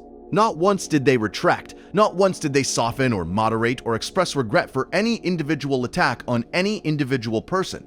The apology count over 27 years is 0. The lawsuit loss count over 27 years is 0. The retraction count over 27 years is 0. The number of celebrities who have successfully forced the show to remove content is 0. The number of corporations that have successfully pressured the show to change course is, depending on how you count the Muhammad episodes, somewhere between 0 and 1. And even that one instance was imposed through the threat of murder rather than any legitimate industry mechanism. This is what winning looks like in a fight against Hollywood. Not destroying the system. You cannot destroy a system this large, this wealthy, this structurally reinforced, but you can become so embedded within it, so financially essential to its operation, so legally protected from its retribution, that the system adapts to include your attacks in its operating budget. South Park's criticism of Hollywood is not a bug in the system. It is a feature. It is content. It generates revenue. It attracts subscribers. It creates the cultural conversation that justifies the platform's existence. The attack is the product. And Hollywood will never stop buying the product because the product works. The machine consumed that $400 Christmas card in 1995 and could not stop itself from passing it around. The machine has been consuming South Park ever since. Every episode, every special, every attack on every celebrity and every corporation and every institution the industry holds dear, the machine consumes it all because the machine is hungry. Because the machine has never once in its 100-year history turned down content that generates revenue, regardless of what that content says about the machine itself. Parker and Stone understood this before they ever had a television show. They understood it when they made the Christmas card. They understood that Hollywood would distribute anything that people wanted to watch. including a direct assault on Hollywood's most sacred institutions and most powerful people. They understood that the system's appetite is unlimited and indiscriminate, that it will consume content that mocks it, that it will profit from content that attacks it, that it will fund content that exposes it. As long as the numbers go up, as long as the revenue flows, as long as the subscribers keep subscribing, and the advertisers keep advertising, and the quarterly earnings keep meeting projections. South Park is Hollywood's mirror. It shows the industry exactly what it is. And Hollywood keeps paying for the mirror because the mirror generates revenue. And generating revenue is the only thing Hollywood has ever consistently valued above its own dignity, its own relationships, and its own self-image. The show will continue through at least 2027. 30 seasons, 3 decades of sustained, unrelenting critique delivered from inside the very system being critiqued. 3 decades of demonstrating that the entertainment industry will tolerate literally anything if the alternative is losing money. 3 decades of proving that celebrities cannot fight back, that corporations will not fight back, and that the only forces powerful enough to actually silence the show are the ones that operate through the threat of physical violence rather than institutional leverage. And even those forces could not stop the show itself. They stopped 5 episodes. The other 320 continue to exist, continue to generate revenue, continue to mock every person and every institution that was ever foolish enough to believe they were too powerful to be made into a punchline. Nobody is too powerful to be made into a punchline.